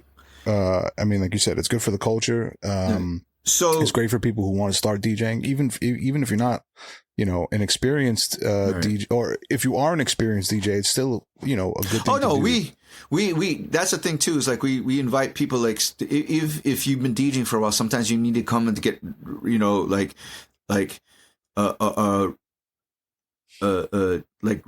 relearn some stuff, or like, you know, brush up on some stuff like that, you know, and some, you know, it's like, you know, and interesting. We didn't know that we would build a community and stuff like that from our school. I mean, so go back again. D Styles is the one that brought up the idea. This year's our 7th year, so we started around. I think. Oh man, that's great, man! Congratulations. We opened up the school Thank you. I think we opened up the school in 2017. I think, I'm not sure. Okay. 16 or 17. So, but yeah, man, it's just like we tell that to our students, and just kind of like, and it's cool to see when we tell them, look, this is the foundation part of it. We tell them most of the culture of it, but we also tell them, like, this is the reality of it. Like, this is like, okay, like if you're trying to like, I want to get out there and blah, blah, blah to this, maybe this school is not for you. Right. Our thing is like, we started, instead of like pointing fingers and like, you guys don't know like this, because that's what when we started the school, I mean, you see that on Twitter, everybody talking shit. I mean, you still see that still on social media. Everybody's complaining and stuff like that. I just had a conversation with Incrediboy. I don't know if you know. Incrediboy. Yeah. Lewis is the homie. Oh, I use his government. Sorry, but Incrediboy is the homie. We just had this conversation yesterday about how just, you know, people always pointing fingers, man. Like, don't be a sucker and you know, talk shit about, you know, somebody who's just trying to make a name for himself or post a video. Like, yeah, okay, it might not be like something, maybe the person who did post a video is not as talented as you are, right? But that doesn't mean, like, come on, bro, don't be DMing me other DJs and talking shit. Like, that's not how we build, man. Like, it's just, it can't be like that anymore. You know, I feel like it's been like that for a minute. You know what I mean? Just not only DJing, just say hip hop in general. There's a big, if you could really, really think about it, there's a big generation gap, you know, like there's, you have the young cats, just, you know, like that didn't get to experience what we got to experience or whatever, right? You know, it's already right there when they got into it, they're born or whatever, like, and move my bag. I'm sorry, bro. Eddie's camera died. Just move my, yeah, you can. Okay, there you go. Go ahead, Rhett. Sorry. So it's like, you know, people talk about, like, you know, there's a generation gap, and like younger cats want to be put on. They don't, you know, they get instant gratification, especially with technology and stuff like that. Then you got the OGs, or like our generation, or even the older ones that are like, man, what you know about this shit, young buck, right? You know, in my days and this, and this is the craziest thing. The people that used to talk shit, you know, the older generation talk about shit. Or our parents too. We're starting to sound like our parents. That's right. Right. So that's almost like when you hear a song on the radio and you're like, back in my days. What's this malarkey? You know, right. Back in my day, we listened to, you know, it's like, man, it was the same shit, like hip hop. Like, man, like what? The funniest thing is like most of the time, and I get it, is like as you get older, you we got responsibilities. People get married, have kids, or whatever, whatnot, right? And then whatever year era they left off, that's all they know. And most of the time, people's music is just whatever. It's either on the radio or now Spotify, whatever, right? Whatever it is, and they say hip hop is dead. No, it isn't. It's just that you didn't grow with it. And if you're not digging for it, because back then you had to look for it, right? The difference now is it's so much shit out there. You got to dig for it and find the shit that you like. That's right. It's the same concept, but it's just that people are, and then people get lazy because when I talk to even people, it's like hip hop is dead. It's like, really? Is it? Nah, it ain't dead, man. It ain't dead. It's just it kind of went underground. And so now I would say underground, but it's like the same thing. Say like with the b-boys, like the b-boy scene went overseas. They say hip hop, the culture is more respected overseas than we take over here. We take it for granted. Right. I mean, it's great that it's dope that we had the celebration of the 50th, the 50th year anniversary of hip hop. But what's going to happen after that, though? I know. Right? Yeah, so, I know. I mean, it's like. But then that's what I'm saying. It's like it's our fault for not sharing that thing. So it's like that's what I'm saying. Is like now, whether we like it or not, we have to try to help as a culture. Yeah, we got to correct that and share as much as we can, and not try to put down, like you said, react. It's like like. Why worry about it sucks. It's a gift and a curse. Again, it's a gift and curse. Like everybody wants to be a DJ because they think it's the easiest thing. And then if you talk about the industry, why do I need to pay this much money when I can get Joe Schmo over here for this much price, right? And that's what I'm saying. Is like you have to ask yourself what is that you got it in. What got you into this thing in the first place? That's right. And the thing that for me personally, I have to remind myself, is that I did this because I love doing it. Yeah. And if I notice that if I start chasing the money, I won't be happy. Here's the thing, though, and to be transparent, a lot of my friends or peers or whatever probably make more money than me, or may probably be quote unquote more famous than me. Yeah. And that's cool. But then sometimes I see them like they have to keep up this lifestyle and shit like that. Chasing the carrot the whole time. Chasing the carrot, right. Yeah, when I realize it is when you stick to what you really want to. If you want to be famous, hey, all good. As long as that's what you. For me, it's like if you stick to what you love doing, everything comes to you. It might not come in like that. But and that's what we try to tell our students and shit, like, or just people in general, like, dude, just do it because you love to do it. If it becomes a career, then that's an icing on the cake. So it's like even you have to think about it now. Look, what we're having this conversation, this is icing on the cake. Yeah, you know, is. Yep. It's a blessing to still talk about something that we love to do, that we're still doing. Like, knock on wood. I'm still looking that I have some type of a career. Again, there might be people making more money than me and whatnot, but like I still like what pushes me because is that I still love doing this. It's like to have you guys reach out. You could have someone bigger, better than you. You guys reach out to me. You're a legend, bro. In your own. But the thing is, I still love this shit. I still look as I'm still a fan. That's why I'm talking with you just to talk. Like I geek out and nerd out all this shit to talk about this stuff because this hits my soul and shit. So you know. Yeah. So man. Yeah. But I mean, going back to the whole school thing. Kudos to you guys for paying. For paying it forward with the school. And same shit I did. It's kind of like the same mentality I had when I first started teaching at scratch. Like they had me at Brooklyn Academy of Music for a little while. Doing DJ classes. prior to that, I was doing, I was helping Jay Smoke. Shouts to Jay Smoke, at Scratch. And, and then I started doing the one-on-one sessions at Scratch DJ Academy. They had me doing weddings for them for a little while. I was doing the mobile stuff for them. Right. And, didn't you go on a cruise? What's that? Please try again. What the fuck is that? Uh-oh. Someone's in trouble. What were you saying? You went on a cruise, right? Was that cruise? Oh yeah. They had me on the cruise lines and shit like that. Doing DJing on Norwegian cruise lines and shit. It was cool. It was cool for a little while. We did DJ classes on the cruise, right? It was like a thing that Norwegian did, like so me and this other gentleman who's out in the Bay, Vaughn, DJ Vaughn Wu, he's out there. Okay. He's got him and Lazy Boy got something called shouts to Lazy Boy. They did like called Vanglorious. It's like a mobile like DJ like van. It's pretty cool. Okay. Oh, that's what's up. Yeah, okay. pretty cool. And they like roll around the Bay Area like DJing and shit like that. It's pretty dope. But yeah, like I said, just being able to pay it forward and teach people and teach cats who want to learn how to like really learn how to DJ. You know what I'm saying? Like I feel like there's a difference between like I want to learn how to DJ and I want to play for well, that's what I'm saying. Some people wanted white bitches with big boobs in the club. Well, that's what I'm saying. Some people wanted to learn how to DJ so they because they see the all the social media and the light, the lights and the glamorous things and stuff like that. Yeah.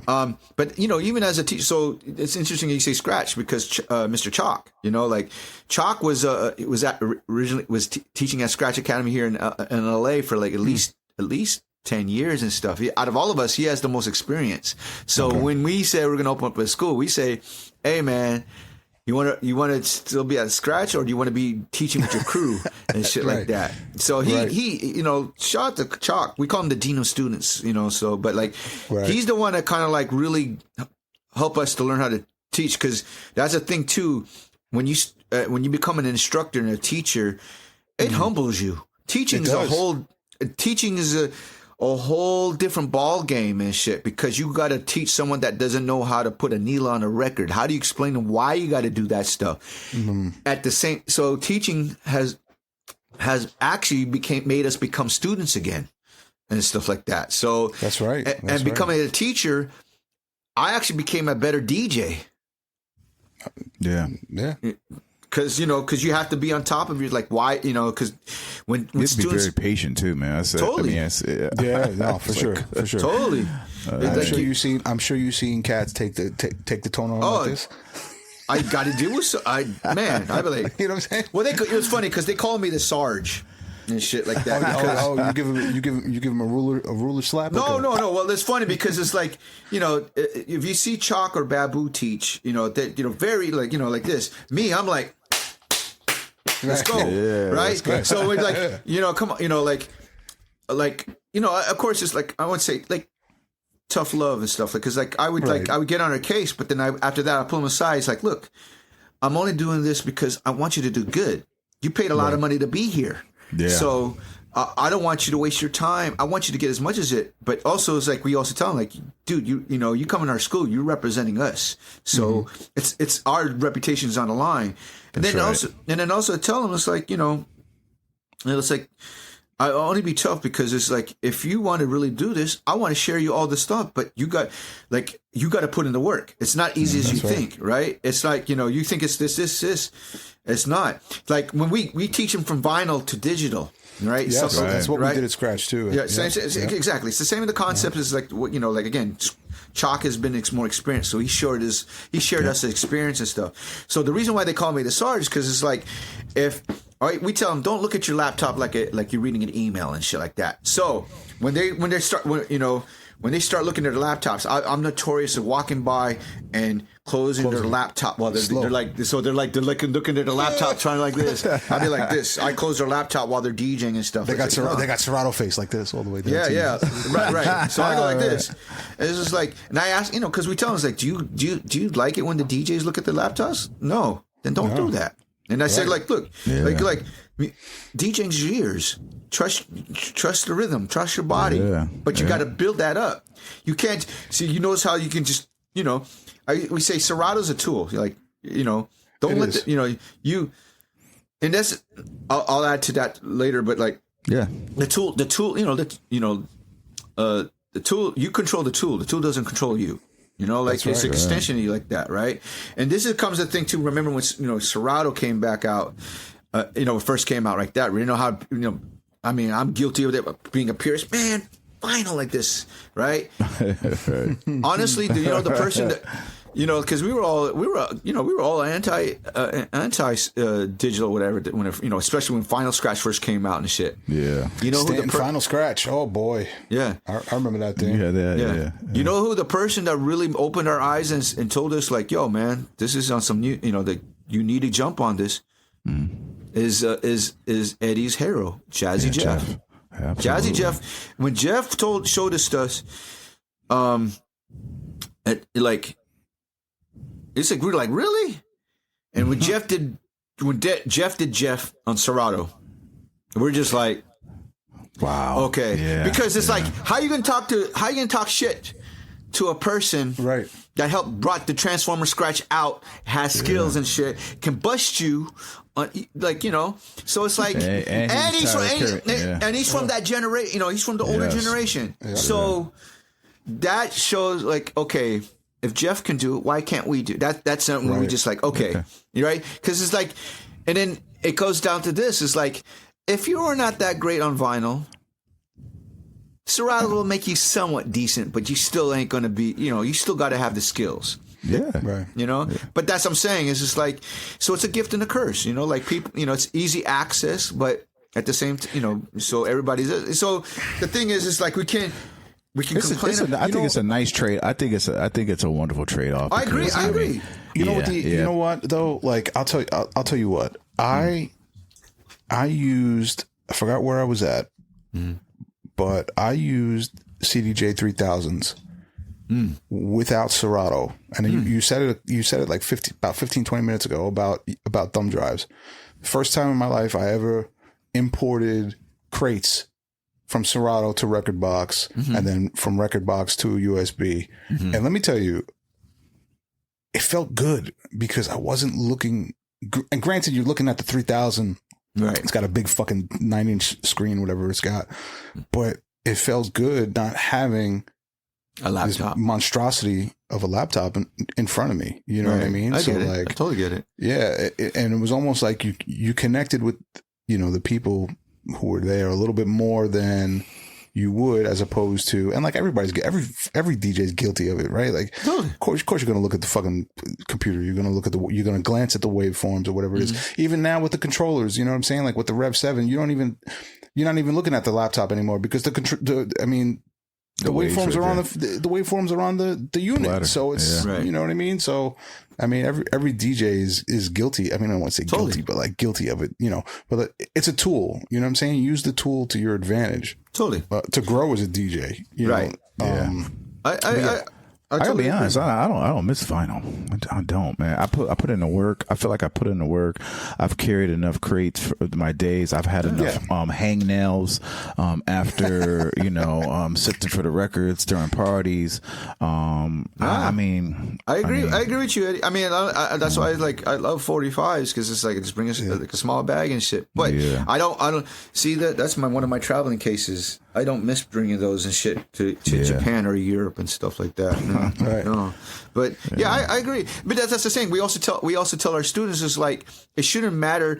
Like I'm not a big CDGG fan, but I can if I have to, I'll DJ and do the. I won't be. I mean, like I can't. You know, there's like people like DJ Zoe. Or A-Track, still even it's crazy to see Craze on CD DJs and he fucking kills it. You know what I'm saying? Yeah. So it just Pioneer shows. Just put out a video of him doing a routine on the hybrid joints. Right. Yeah. And the hybrid joints are fucking sick. They are right. I know. Yeah. See, you see. No, hybrids are. No, I'm telling. Hey, you're gonna make Eddie spend 3 stacks right now. I'm telling you, dude. It's dude. They're legit, right? Fucking, I played vinyl on it, and I played on you know, we did it used it at NAMM and shit like that. So, anyways, but you could put whatever piece of vinyl you want on it, right, and then put that fucking metal thing in the middle, and then it's a digital hybrid shit, right? Yeah, that's crazy. So, but yeah, I mean, it's just like we tell our students, it's like it's like you got to learn the fundamentals and stuff of whether it be even mixing, but even knowing the equipment, because like not every equipment's the same, so you have to kind of learn how to adjust to it.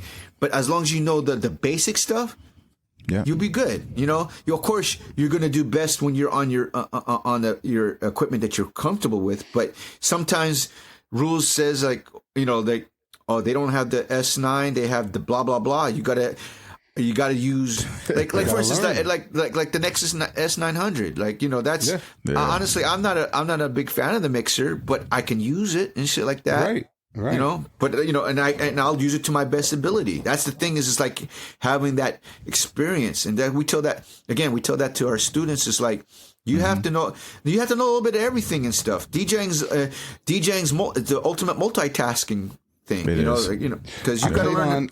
I played on a DJM A9, the 6-channel shit, or the A7, whatever it is. Right. I did a Christmas party, and I saw this thing, and I was like, well, got to figure it out. You know what I mean? But, if you're knowledgeable enough and you pay attention and, like, you learn the shit, you know, like, you play on anything. You know what I mean? Exactly. It's funny. I carry my Newmark DJ to go scratch with me everywhere, just in case. My shit is sit right there in the corner, right there. Just in case. You never know what the sound. I don't know. You never know what the situation is going to be when you get there.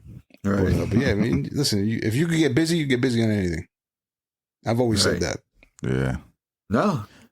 So, but yeah, man. So it's been a blessing to have a school, but it's also like any type of business. It has ups and downs. It's hard, like I'm sure you teaching a scratch, like it's like anything, especially having a brick and mortar. It's like it's hard and stuff. That's gonna be difficult. It's really difficult. I mean, it's like just as a business, being a business owner, it's you have to learn a lot. Again, as a D, you gotta learn the stuff that you never thought you would be doing. Like damn, we got to write payroll. Make payroll and shit. Like what the heck? Like what? So it's like what? I gotta do progress reports. What? Yeah, what's that? What? Exactly. So now it's time for your annual. Yeah. Like, what? It's where you got to be an adult. We're adulting while doing something we love to do and shit. That's crazy, So it's a business, man, for real. Man, we even get to really talk about your production, man. But I would love to just play a record real quick for Mr. EJ here, something that you produced, and one of his favorite MCs is on it. So I'm just gonna play this shit real quick, and then. Rhettmatic, Frank Nitt, classic shit. He loves Frank, huh? Nigga, I'm classic. Why you think mommy gon' poke her ass out? Connected like niggas who do business in Russian bathhouses with their little mouses. I mean, they rats, and with ease, they can sprinkle some cheese and bring them back. And that's classic, like Shelto Adidas with 3 stripes. Or a nigga that's walking the street with 3 stripes. Yeah, and he looking for the 4th, he crooked as Ollie North. And I ain't worried, cause your boy Nitty move with the force. And that's classic, like jeans that don't smother your balls. And you can rock them with a sag, and they ain't showing your I'm draws. today years and old. The girls all balls with this jump. They wanna trade the Happy Meal for a steak and cheese dinner. And I'm cold as the winter, but hot as the summer. It's like the best of both worlds, a midget driving a Hummer. And you can stay in the slumber, I'ma put you to sleep. And I was raised by my elders, Frank. so I'ma keep it discreet. And that's classic. Yeah, people sleep on Frank.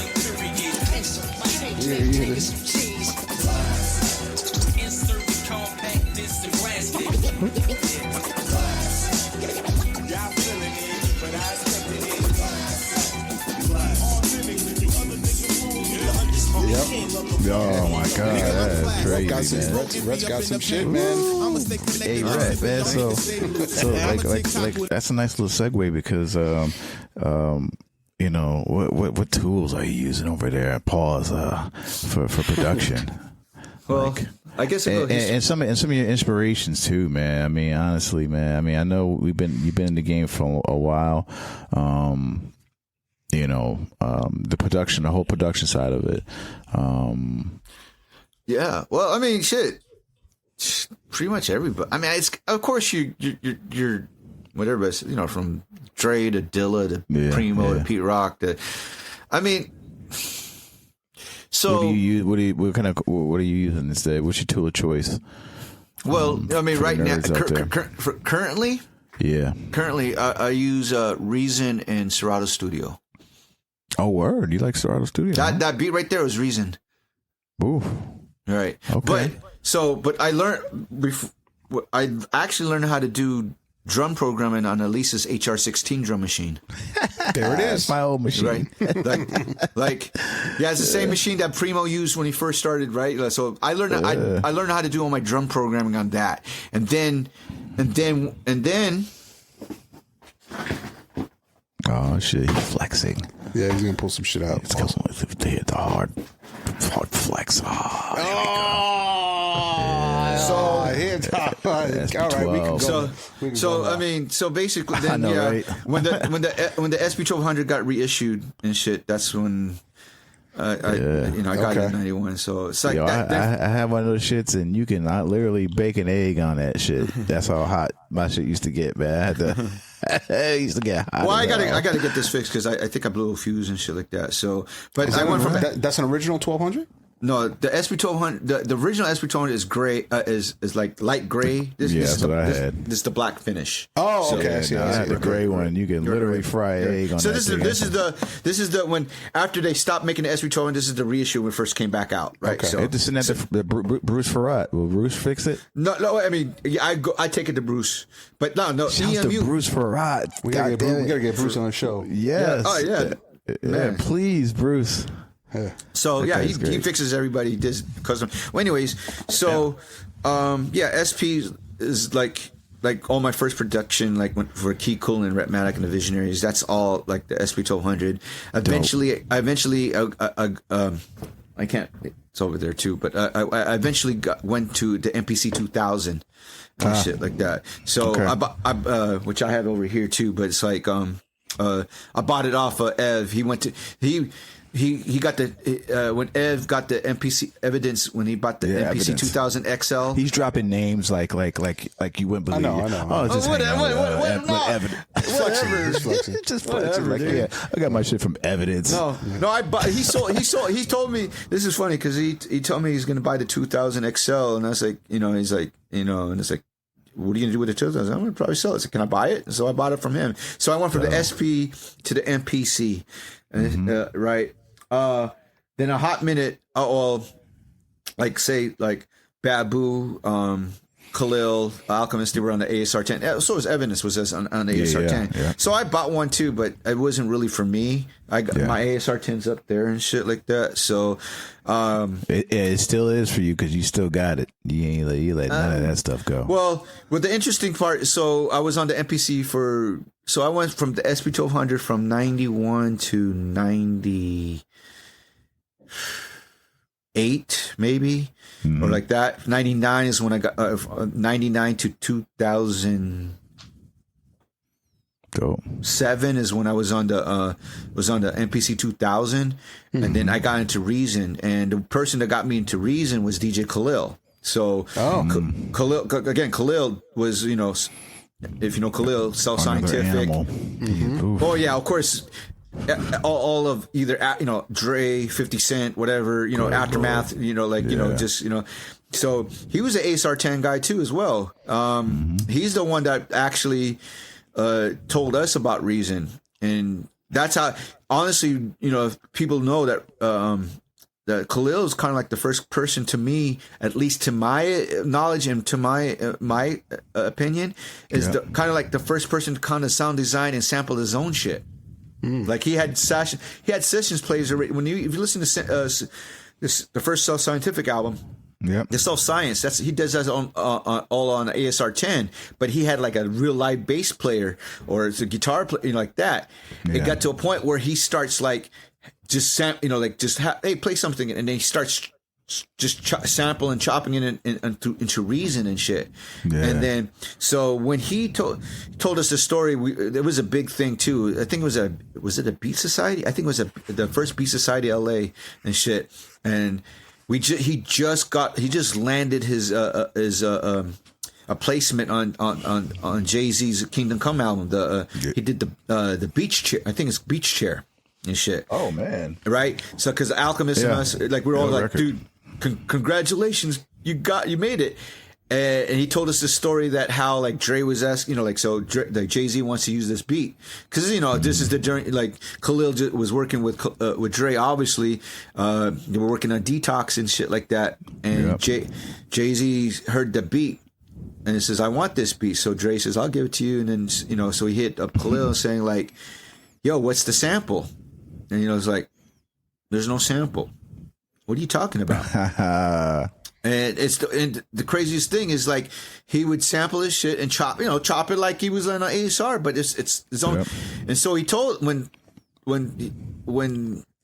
he told Dre like it's not a sample, it's like, what are you talking about? And he had to break it down, and Dre was like, oh shit, and that's when I said, and you did that on Reason, and that's how I transitioned to Reason and shit. Like half of us like Babu and Evidence, like some of us went to Reason and shit. So I've been using Reason until Serato Studio came into play, and then I go back and forth and shit like that. So okay. So yeah, so shouts to OP too, because OP he showed us that the very first OP is the man, dude. OP that was in 2000. Wow, that was in he showed us right before the pandemic.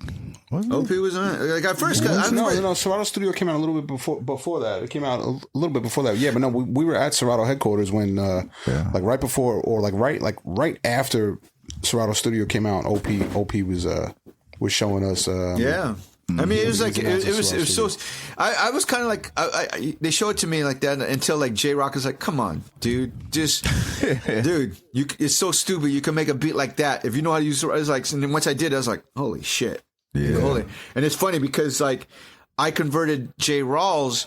J Rawls was an ASR 10 man. Like I first tried to convert him to Reason. He's like, J Rawls dope. Yeah. Jay's man, don't sleep on Jay. And no, I know. And then when I show him Serato Studio, that's the same. That's the thing too. Like coming from a hardware, and it's like the same thing with Serato. Right. It's like it's like, oh man, if it ain't AP, MP or SP or this or that, right. Being hard. And then when you see the shit. And because what I loved about Reason, it was a virtual version of all, like if you were in a studio, rack mounts of like they had you had all the rack mounts of all the like the EQs, and they had a mock up of an SSL mixing board. Yeah, you had the MPC 808 ASR 10 rack mount. It's like so you even turn around, you have to. Using all these patch bays and shit, patch bays and shit like that. So it's like that's why I like Reason because it emulated hardware. If you came from that thing, that was probably that was the closest thing. I mean, of course, Fruity Loops is because when Fruity Loops came out, that was also a cheaper version. But what I liked about Reason, it was just like it resembles a studio, and then of course. Bring it. You can make beats at a coffee shop and shit like that. So it's like, and then again, after seeing Khalil, like it's like how Jeff showed us Serato. It was when Khalil showed us Reason. That's just like okay, you can't deny it. You gotta tap into Koala now. Oh, I got that. I just don't. I have it on my phone, but I just have it. Just like hey, bro, don't sleep. I know. I have. Hey, man, come on, hey, dude. I got a couple of beats. Well, I gotta look for it, but like, it takes too much time on my fucking too much space, space and shit, and it does take too much time. So your battery, So it's like but no, I was on Koala and shit like that. I just Koala's dope. But it got to a point where it's like, man, there's too much shit. Like, let me just kind of stick to like the same thing. Like Ableton, like I was so overwhelmed with Ableton's dope, but I got overwhelmed because that was the thing about Ableton. There's no way to use it. There's so many like at least with Reason there was like a certain things or Serato Studio just like it's just keep it simple. Yeah. So Ableton, so much shit that it's like I learned something new every day, bro. Right, Ableton. But it's like I just downloaded 12 too, and it's like fucking I'm like, what? That's, Right. That's what I'm saying. It's like, I like mean, a it's like sensory overload. Like, nah, I'm gonna go back to using my machine and not fucking. Right, that's what I'm saying. It comes down whatever you think. Okay, same thing with Pro Tools. People like love Ableton. I'm still a Pro Tools guy. Yeah. I'm learning Logic just because I don't. The only thing is that I don't have the new version of Pro Tools because you have to do subscription. I'm still on Pro Tools 10, so it's like that's that bullshit, man. that's what I'm saying. So it's like you have to learn how to adapt, work all the things and shit like that. So again, it's just like at the end of the day, it's not what you use. It's it's this and this and shit like That's right. that. So because if you ain't dope, it don't matter. it don't matter. Period. It don't matter what kind of it's not, and that's a let that be a lesson to some of you young bucks out there. Like, you can get all the most expensive equipment. You might be able to navigate a little bit faster or whatever, or do whatever, but that's it. If you don't got it, you ain't got it. I know guys that still getting busy on the most meager stuff ever. I'm saying it don't matter. Yeah, I mean, come on, the SB1200 was fucking 10-second sampling time. facts. Yeah. So I mean, shit. Before that, the SB1200, SB12 was 5 seconds and shit like You that. think about, even like Easy Mo B. Woo. I know, man. Still, You getting talk about a lot of guys getting busy, like Easy like Mo B Pete. lives out. Easy Mo B lives out here in LA. Oh, does he? He's been living here for the last 2 years and shit. Oh man, I love that guy. Yeah. Oh man, that's That guy, Easy. man. I love. Yeah, Easy's. No, He's such a dope DJ too. he's a dope my DJ, God. dope producer, and dude, he's such a dope human being. That's it. That's all. So He'll pull out the vinyl on your ass too, bro. Man. Quick. He's so like just during the pandemic, man. I was really going to him for like joints, man. Just Right. like watching his page and everything. totally. I guess even before we wrap, like I do want to talk about, you were a DJ for arguably the greatest producer that ever lived. He is my favorite top producer. Period. Just in terms of the magnitude and I always say this too, because a lot of people get in arguments about Dilla and how he is not, and let's debate, let's talk about it, and I can tell you how and why he is, because for me, in terms of longevity, his and longevity and impact, he is, if you think about the best producers in the game, right? They've had a window, right? Yes. They've had a window, and the other word was influence. Right. They had a window and influence, but it was only let's say tops, let's say 5 years. Their run. Right. Now they've been producing a lot longer than that. Right. But in terms of influence, influence. I don't think there's any other producer that is still being emulated, and copied, and that he is inspired. We're talking 30 years later now. 30. Yeah. And his style of production has morphed. You know what I'm saying? Like, and you had the pleasure of being his DJ in the late days, man. I mean, what was it like just being a fly on the wall with Dilla, man? Like, just, I mean, Well, I'll say this, so I was lucky to be considered, I guess, his inner circle in LA and stuff. Like I maybe towards the end per se, because already when he moved here, I mean, him and Common were roommates and stuff like that. Yeah. I didn't know that at the time, but Kareem Riggins was already living in LA, so that was another thing. Another guy who's right. So that slept on. Go ahead. So I met because I met Kareem through Dilla when I was like, and he's like, I live in LA. Like, what? I was like, oh, what? And so I mean, but like, obviously when he moved to LA mostly because of Madlib and Stone's Throw, Wolf, and then of course when he J Rock and then of course there's B plus, the Mochilla guys, like,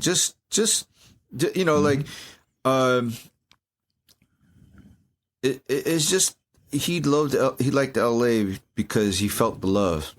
Yeah, he really felt the love, because before that, I guess when he was with the Uma with Tip, yeah, he was in New York / Jersey for a while. He was staying out there too, but I think he didn't,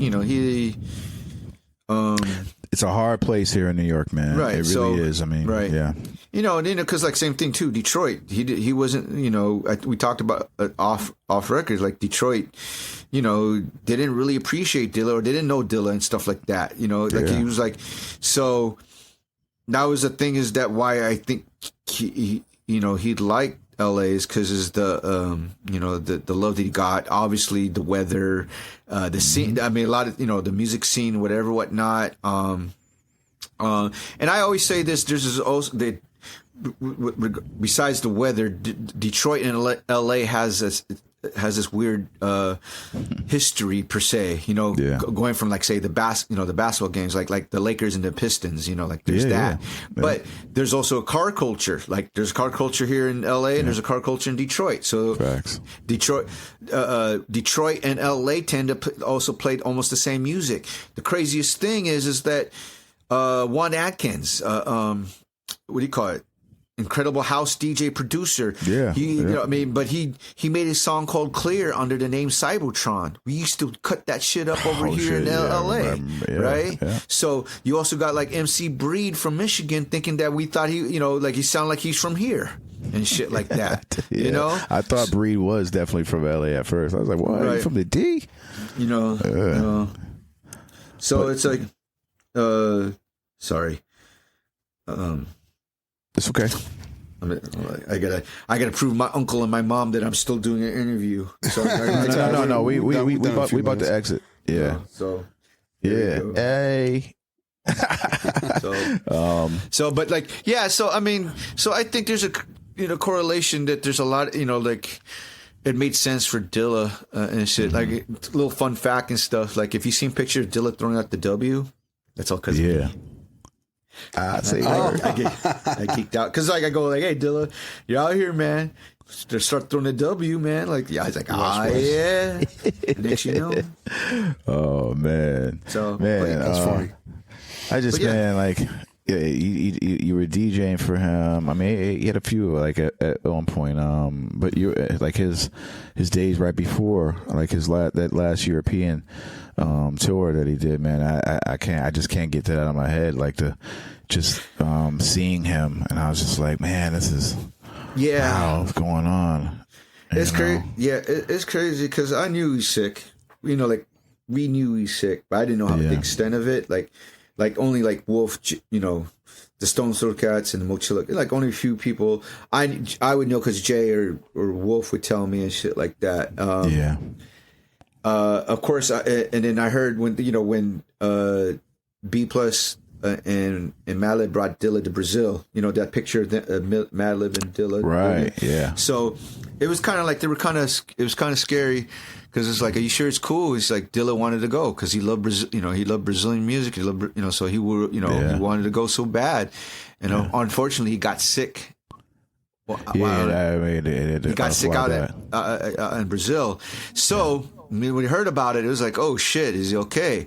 And then fast forward a little bit. Dilla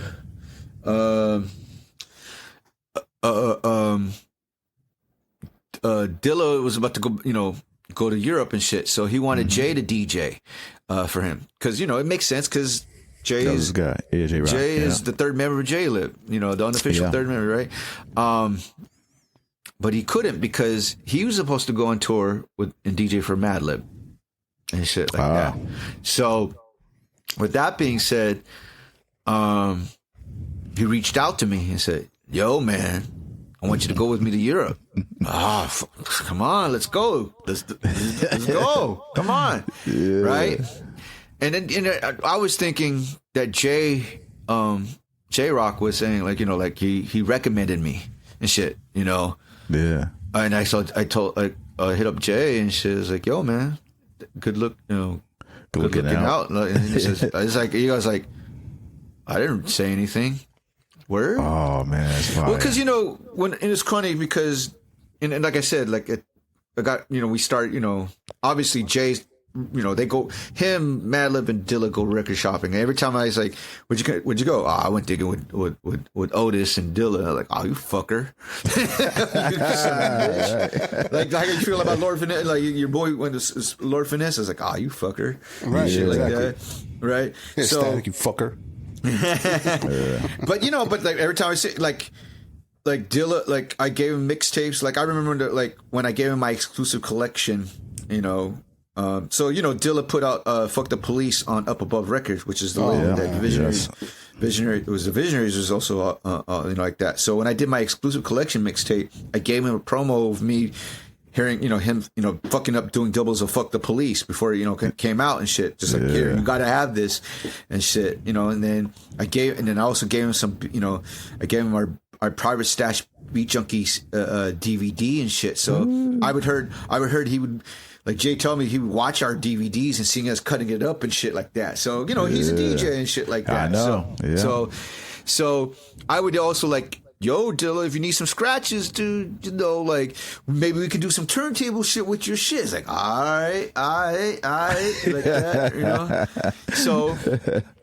So yeah. So when he asked me to DJ for him, I was like, of course I was geeked and shit like that. But you hadn't seen him in a while, no, right? But I haven't seen him. We just talked on the phone or whatever. I leave messages or something like, you know, voice. It's funny if you listen, when you call us on, he had crazy messages and shit like that. You know, like what's like, it's like when he went to Brazil, it's like, yo, I'm out, Brazilian style. I'll see you in 2 weeks. And I was like, all right, have fun, Dilla, and shit like that. So, but yeah, man. So when I haven't seen, you know, I haven't seen it in a hot minute, but we talk here and there and shit like that, right, on the phone.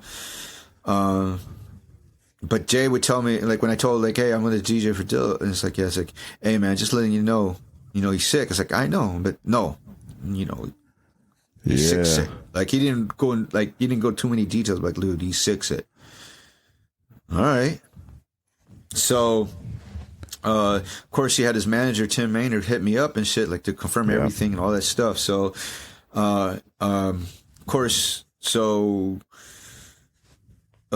met Dave New York obviously through Dilla and shit like that. So I mean, Dave rest in peace too. Yeah, Dave and I also, you know, also knew the same people and shit, but we just never really, you know, met. We really got close through in Europe and shit like that. But I remember the day.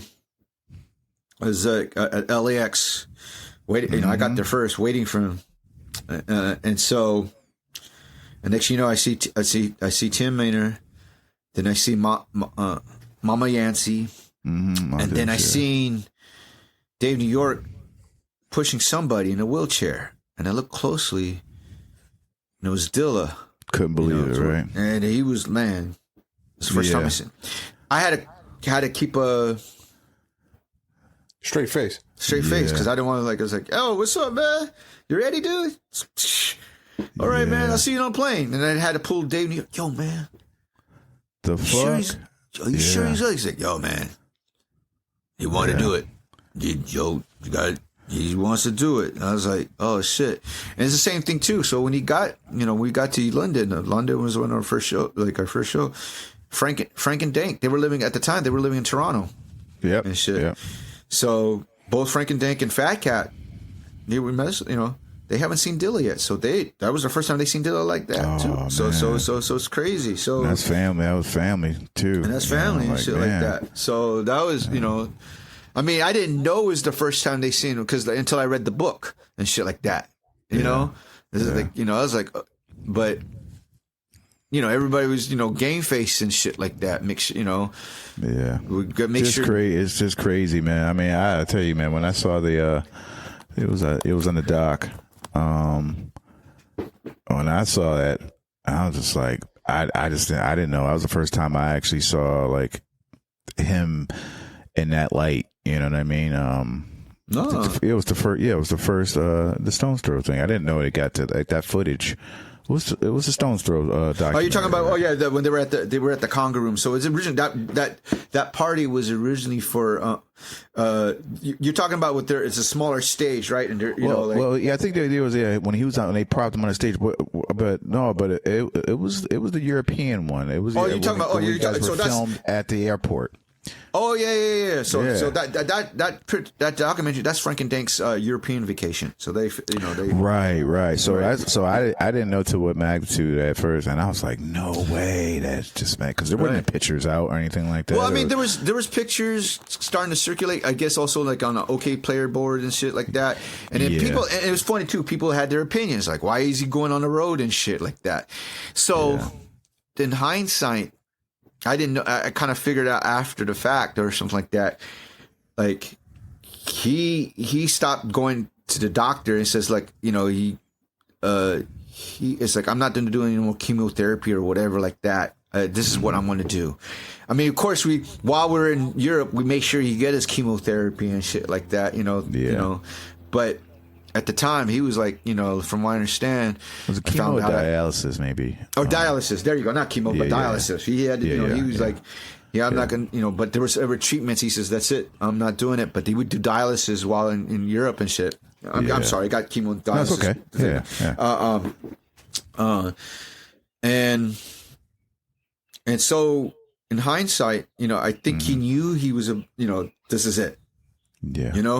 He would look. I mean, towards the end of the tour, he was looked like he was doing good and shit. Because he was, especially at Paris and London, he was killing it. And I mean, regardless of him in the wheelchair and shit like that, right? But I don't think I could have kept my composure, bro. I mean, we had to. I mean, look. I know. The thing is, Mama Yancy, man, God bless her, man. She, of all people, she was a strong dude. She held him down, like seriously, like dude, she was there. It's funny too. It's like she makes sure she get, if he wanted to smoke, she lit one up and let him smoke and shit like that, dude. Like, I mean, to see, you had to think about it, like you're seeing your son sick, so it's like, to see the strength that she has and shit like that. Yeah. So that made me, you know what? If Ma Dukes, if she's like that, then let's fuck it. Let's ride. Like, we all did. Like, we just made sure, like, when I put the set together with Dilla and stuff, I was like, I want to make sure that he has a good solid short set, right? So I formatted like he comes out to this, and this. Bring out Frank and Dank, and we ended it off with "Fuck the Police." "Fuck the Police" is the last song and shit. Like I think we came out with he came out to I think Official. Then we did Game Over. He did his verse to Game Over. Well, no, he did Game Over with Fat Cat and him, and then we did McNasty Filthy. Yeah, and then we ended up with "Fuck the Police" because we told the promoters like, "Yo, this is what we're gonna do." Because I would do the opening set, and then I DJ for Fat Cat and Frank and Dank, and then we brought Dilla out and shit like that, and then I DJ again at the end and stuff like that. So, but we told the promoters like, "Yo, don't. This is how it's gonna be." So and when he saw Dilla, it's like, okay. It's like, can you do? It's like, no, this is it. We. Like you said, we had a ride for him and shit. Like we were like, this is what's going to be. Yeah, this is going to be and shit like that. Yeah. So, and like again, on hindsight, I think in this is like, if I'm going to go out, I'm going to go out this way. I'm going to go on my own terms. I'm going to bring people that I think in some ways he brought me out because originally I was also supposed to do some scratches on The Shining too as well. So that never obviously didn't happen. So I think in his own way is like, since we're not going to be able to do some work, I'm going to bring you out. Yeah. Bring me out. I'm speculating. I could be wrong. Yeah. I mean, but because I've you read the book. I also heard stories like he would give like records to Questlove. Like, here, have this, or like he'll do little things to like, hey, check it out, like that. So, no, but I mean, listen, man, it is what it is, man. He chose you. J-Lib didn't even know about it, So, listen, that's special. Just a blessing for you to be in his presence, before all that shit happened. So so I mean, it's just I mean, and because of that, again, so Dilla, like I became close with Dave New York and Frank and Djing and Fat Cat. I mean, Frank would like me and Frank were the ones like while everyone's going out party, me and Frank would go walking to go to the McDonald's or whatever and shit like that, crack jokes and shit like that. So so it's that's how me and Frank became real tight and shit like that. And I remember Mama Yancey saying like, you have to meet Johnny. John. It's like it's like who? It's like Dilla's younger brother. He's like like. Dilla was like, yeah, man, I've been telling about you guys and shit like that. I was like, word? Actually, that's dope. I was like, what? Shouts to Illa J. I mean, so that's Illa J. So it's like, just like to see like him opening up. It's like it still blows my mind. Like it's like, fuck, I'm teaching for Dilla. Like, dude, his family's telling his little brother about that. Like, like. Yeah, that's crazy. That's wild. So like I said, like I was saying, just to be part of the, like I guess the inner circle. Obviously, you got the Detroit family. You got the different like New York phase, whatever, and then you got L.A. and shit. And then the thing is too is like I still remember the day when Dilla, like it was his birthday. I would call him, say happy birthday, congratulations on donuts, and then I happened to go to Frisco to DJ with Shortcut, and then. Obviously 4 days after his birthday, I get a call from Dave New York, and all I heard, man, I just heard him crying. I just knew.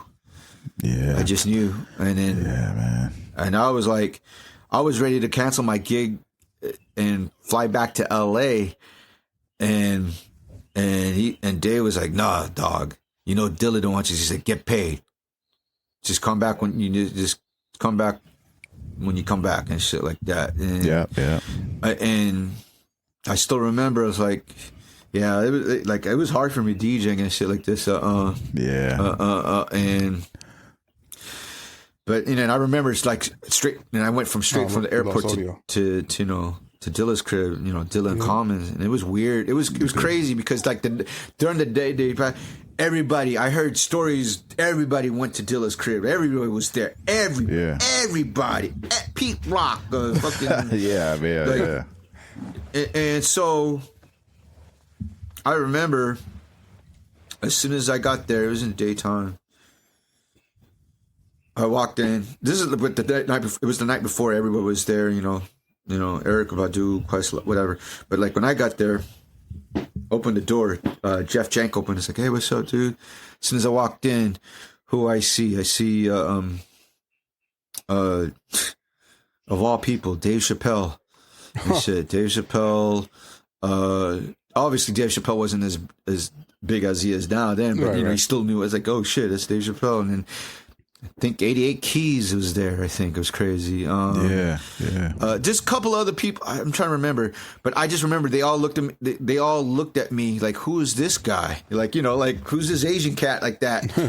And then the biggest thing was the coolest. I mean, I won't say the biggest or the coolest thing, but it was cool. Like Mama Yancey was saying, "There he is. I was waiting for you to when you're gonna come in through." And everybody's tripping out because like that mom, like Mama Yancey would say that about me and shit like that. Yeah, like it's just like I was waiting. I was wondering when I was waiting for you to come and stuff like that. And man, that's really fire. So man. Yeah, Rhett, you're a legend, bro. Nah, take it how you want it, but you're a fucking legend, man. You're a fucking legend. No, I mean, thank you even for even for a short time of my production, because a lot of people don't know me for my production and shit.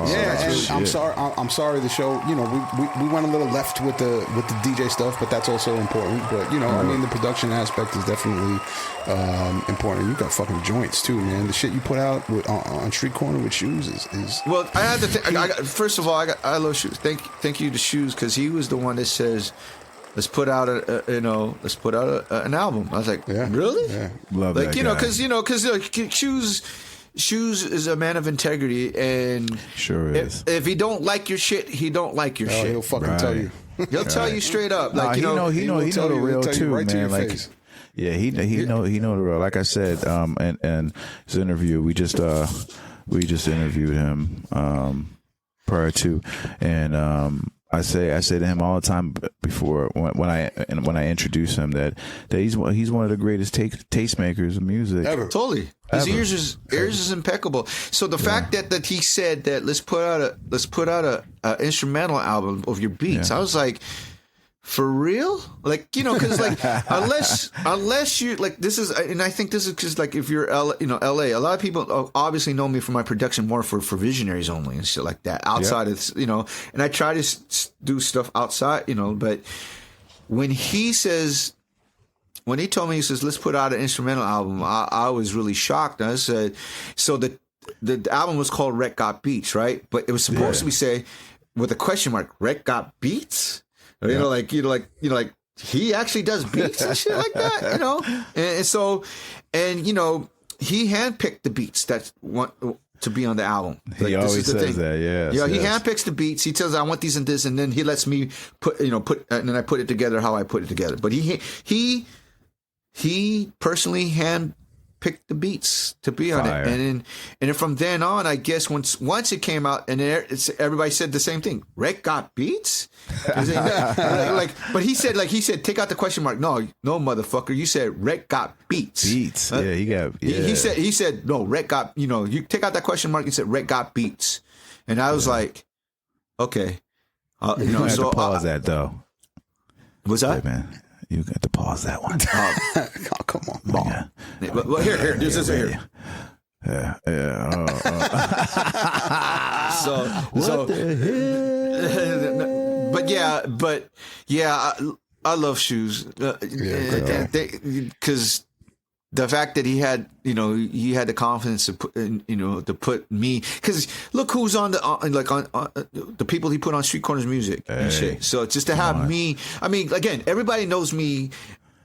You're being modest, bro. As a turntable, your shit slaps, like man. But I said DJs make the best producers, man, and it is a production show, man. And first and foremost, yeah, I mean, obviously you're world class, world famous beat junkies, man. But thank you guys. Your production. That really means a lot. Appreciating you guys for my production, because that's like I think I finally, and I guess that, as the saying goes, greatness doesn't come overnight, and just to be acknowledged as like as a dope producer now too, that's absolutely, man. It's a hard thing to balance both and shit, So it is. It is. No, for sure. So man, I couldn't thank you enough, brother, man. Thank you so much, man, for coming out to the Chop Shop. This has been great. Well, this has been great. Good. Thank you. I mean, the legendary and listen, fuckers. $34.99 a month. It's the best $35 you're ever going to spend. JunkiesRecordPool.com. If you need some shit, trust me when I tell you, go spend the $35. It's not going to hurt your pockets. Set it and forget it. It is fucking dope. Stop fronting. Go do it. Yeah, thank you. Man, and then if you're in the LA area, the Beat Junkie Institute Sound, located. We can't wait to come out there. Yes. It's located in Glendale. For more information, go to beatjunkiesound.com. But for those who can't, have a link in the description on our show too. Yeah, we'll put all the links in the description for you too. And if you can't go to our school, we do have an online school, beatjunkies.tv. So there you go. There it is. And if guys do want to listen to my music, Rhettmatic.bandcamp.com. There we go. There we have it, man. Thank you so much, Legend. I appreciate you, brother. Thank you so much, man. Checks in the mail. So thank you, guys. That's an honor. Thank you. Thank you, man. Thank you. Beat Junkie Sound.